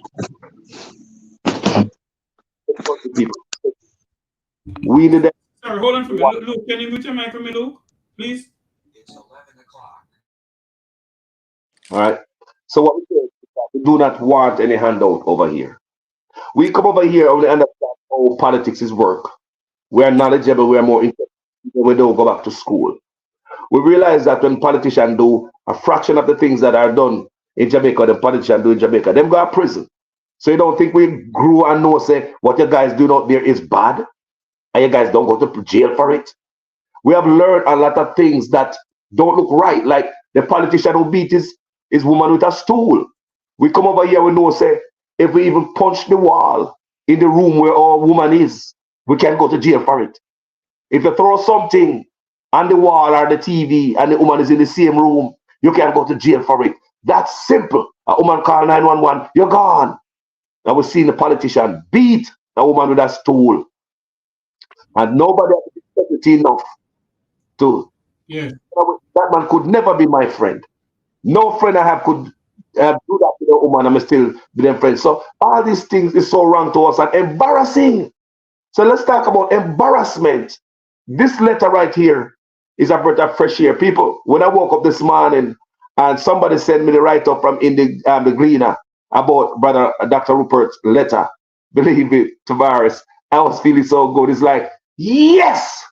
It's like all the hard work we've been doing, finally, somebody recognized that we're not a joke. Say, yes! I felt so good like I win the lotto this morning. Trust me. It's time for change. We don't want nothing. And I want you guys to know that if PNP come in, I'm going to say like what ISAT said. I was on the hearing ISAT talking the other day. ISAT said people are calling him PNP right now because he's standing up for the people against the government when the government are trying to violate the constitutional rights. ISAT said if Mark Golden get a chance to come in a party and Mark Golden violate your guys' rights, they're going to call him labor right. Well, that's how Carlos feel. If the next party comes to power, we're going to hold him accountable. That's the main reason for this. Is not to take out Andrew Ones, people. That's not it. This is for the future. And as we get old and go do something else, I wish other young people step up and take up where Rupert left off and Herb left off and Jamaican Carlos left off and move this movement. Yes. Respect. Thank you very much. Sir Herbert Nelson Jr. Unmute. Now, it's a pleasure to have this audience tonight. A lot of great comments out there. It's a pleasure to get these phone calls. It's a pleasure to work with you again, Jeffrey, Jamaican Carlos, Dr. Rupert, Luke. You've always been my hero on the ground there in Jamaica. And you do things that the rest of us wish we were out there and are able to do. But we're going to get there, Luke. We're working our way down to the community levels, and we are hoping that we'll get some support. We get some sponsorship. Political leaders can regain people's trust by being transparent, accountable, and responsive to the needs of the people. You will always hear me say that. They should be willing to listen to feedback and criticism and take steps to address the concerns of the people. You can't promise things gonna happen within 100 days, and damn near 100 months later, nothing is happening. You can't do that. You raise people's expectations, and they have faith in you, they have confidence in you, and then you just tear it apart. All because you're selfish. All because you have one interest, which is self. That big fat ego of self.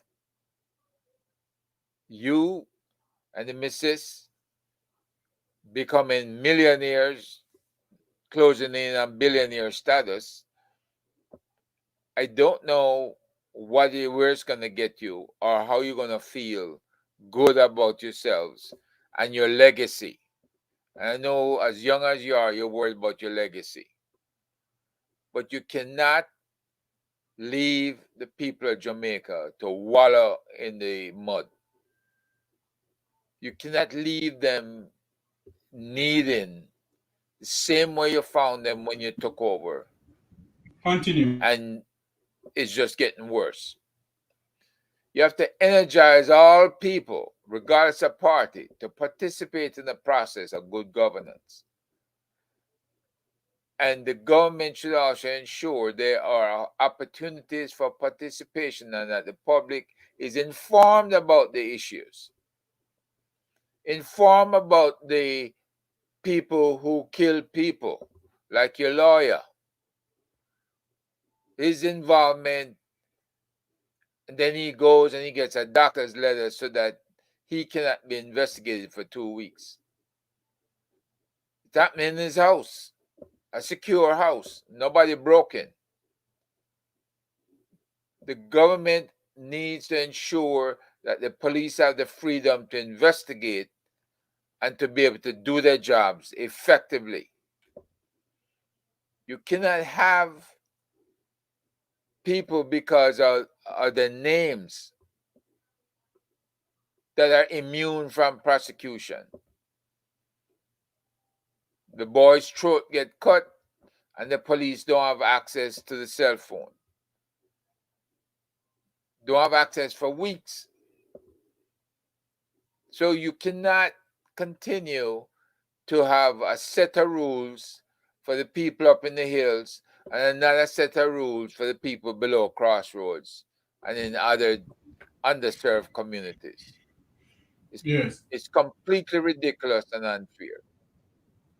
But again, the system has to be designed for good governance, and it requires competent leadership. That is essential. Thank you, Jeff. Thank you very much. Thank you very much, Sir Herbert Nelson Jr. Sir Luke George Cooke. My father name. Jeffrey, the only thing necessary for evil to triumph in the world is that good men do nothing. I think we have the opportunity to change the trajectory of the country. It's not just one of us, it's all of us together. I think we have started with Rupert's letter, which is sort of the wake-up call, but we have to continue on the same trend to start to get traction, and then we have to come up with a strategic plan as to how we're going to be able now to get our messaging. The corruption message have been preached to the people. They have drank the Kool-Aid. We need to make sure that we sort of give them a purging, because again, if Jamaica is viewed as a country, as a company, and we're all directors, we could be regarded as some lazy director. I'm delighted that I'm a part of a movement with people who shares like-mindedness. I think people need to get out of the idea that everybody in Jamaica don't like the Jamaican diaspora. I work with members of the diaspora, and I don't have the same misgiving. I just think that we all need to get a collective vision together, and we need to get people to see the vision that we have, and that the way to do that is to make sure that we present to them viable option to the challenges that they're having. And after a while, I believe the righteous wind will blow to our back. We will be in the majority, not in the minority. Thank you. Don't want to be like those in yonder gallas, huh? No, I'm not. Yes, Jeffrey, we need some martyrs. Yes, indeed. Sir Rupert Francis. I would end my section this hour by saying, exemplo ducimus. By example, we shall lead. Yes, sir.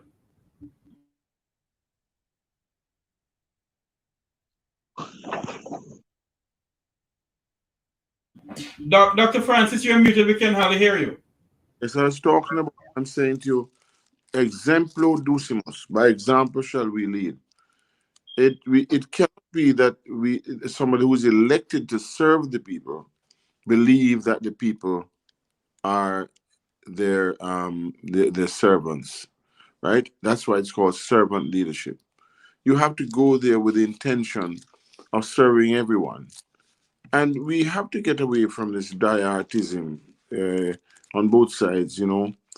getting away from that dual situation. Because people in Jamaica, when you're sick, when there's somebody comes to look after you, don't say, are you PNP or are you GLP? You know what I mean? We need to understand we have one Jamaica, right? We may not like somebody else's politics. We may not like how they look. We may not like, but when it comes to the country and its well-being, we have to be one. I think that apart from my letter, I think you guys have demonstrated this evening that it's important that we're in every nook and every corner. We have to come together, because when we come together, you know, there's an old proverb that says one stick can break easily, but 12 sticks is very difficult to break. 12 pence is very difficult to break. So we united, we stand divided. No, it's a cliche, but at the same time, it's true. And Jamaicans, one thing I can tell you, when it comes to independence and anywhere in the world, you see a Jamaican with a flag, any look in them car. My God, they would put it in the Jamaican colors if they could. They have to get rid of the yellow, though, because it's gold and black, not no green, yellow. I think to watch those things and to make sure our culture survive beyond us. Because I'm telling you, we are made of giants and queens and kings. And I'm not just saying that for the way I want to say it. It's because it's true, right? And so I want to thank you for the opportunity, Jeffrey, to go and talk. My buddies, my friends, my colleagues here on the platform, those callers who called in, man, especially those from England. One love, one heart, one destiny. Thank you for the opportunity. We look forward to the next one. Yes, indeed. And before I go, I have my final piece to say, but I gotta play this thing here. Unity, strength. Make we reason. Make we talk. If we see corruption in any shape or form, we're going to highlight it. Make we talk. Jeffrey Tavares represents yard and broad of the entire diaspora. As long as it affects the life of our nation, uncover the truth. Make we reason. Make we talk. And we don't care about no vumva viva va. No upper echelon. Nobody is not above the law. As long as it not help Jamaica. Make we talk. Make we talk. You know, this clip was sent to me by a well-known Jamaican artist who loved to listen to the program. And he made this and sent it to me. And I want to tell him thanks. Bounty Killer? I'm going to call on him. I just want to say thanks to all of us for coming on. And thanks to those who keep on shining the light on the beacon of our flag and continue to have the flag flowing high. For those who believe that we're tearing down this beloved island of ours, we're not. We are patriotic as any other Jamaican. And for all those whose cares has been our concern, the work goes on, the cause endure, the hope still lives, and the dream for a better Jamaica will never die. I just want to say thank you all for coming on. Thank you all for liking and sharing and subscribing to the Make We Talk Jeffrey Tavares YouTube channel. Thanks for those calls who call into the program from London and all over the world. Thank you all very much. And thanks to Rupert Francis, who braved the storm, who continue to fight the fight. To Herbert Nelson Jr., who continue to give us his security background expertise when it comes down to certain things. To Carlos, Jamaican Carlos, thank you, my friend. We became friends. We haven't met all now. None of us on this platform have ever met. None of us on the platform have ever met. We only have our calls and conversations because we have one aim and objective, is to fight for a better Jamaica. A Jamaica in which we love. A Jamaica in which we were born here by labor pain, not by aeroplane or labor party pain. That's the Jamaica we love and respect.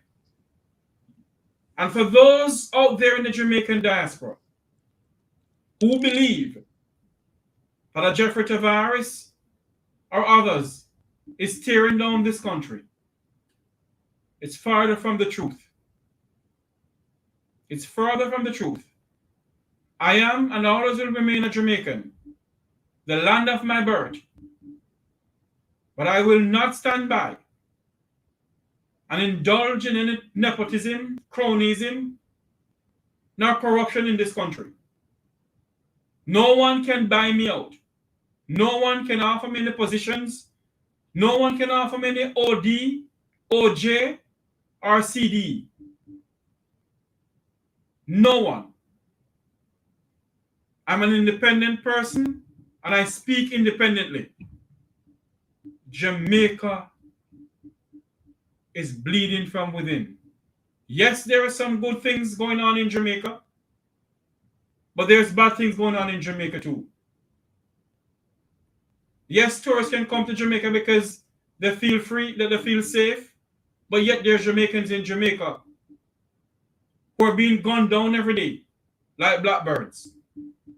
And those are the people that we'll continue to fight for. Those are the people that we continue to stand up for. And for those out there who believe that they have a die-hearted thing about them, kudos to you. But I am not a member of any political party, nor do I want to be a member of any political party. I am and always will be a Jamaica, and Jamaica come first for me. Not the People's National Party, not the Jamaica Labour Party, not the UIC, not the NDM, not the Up Jamaica. Jamaica land we love come first for me. This is where I say good night. On the behalf of Herbert Nelson Jr., Jamaican Carlos, Luke Cooke, Rupert Francis, our producer behind the scene for this, Lion, who stand up with us, a Jamaican by heart. I want to say thank you very much, Lion. Thank you very much, Chris. And others who stand up with us. And I want to say thanks to my loving wife who continue putting up with me when it comes on to the calls and the programs. Remember to like, share, and subscribe. Have a good night, everyone. And may God bless you. And may God bless Jamaica land we love. Good night, everyone.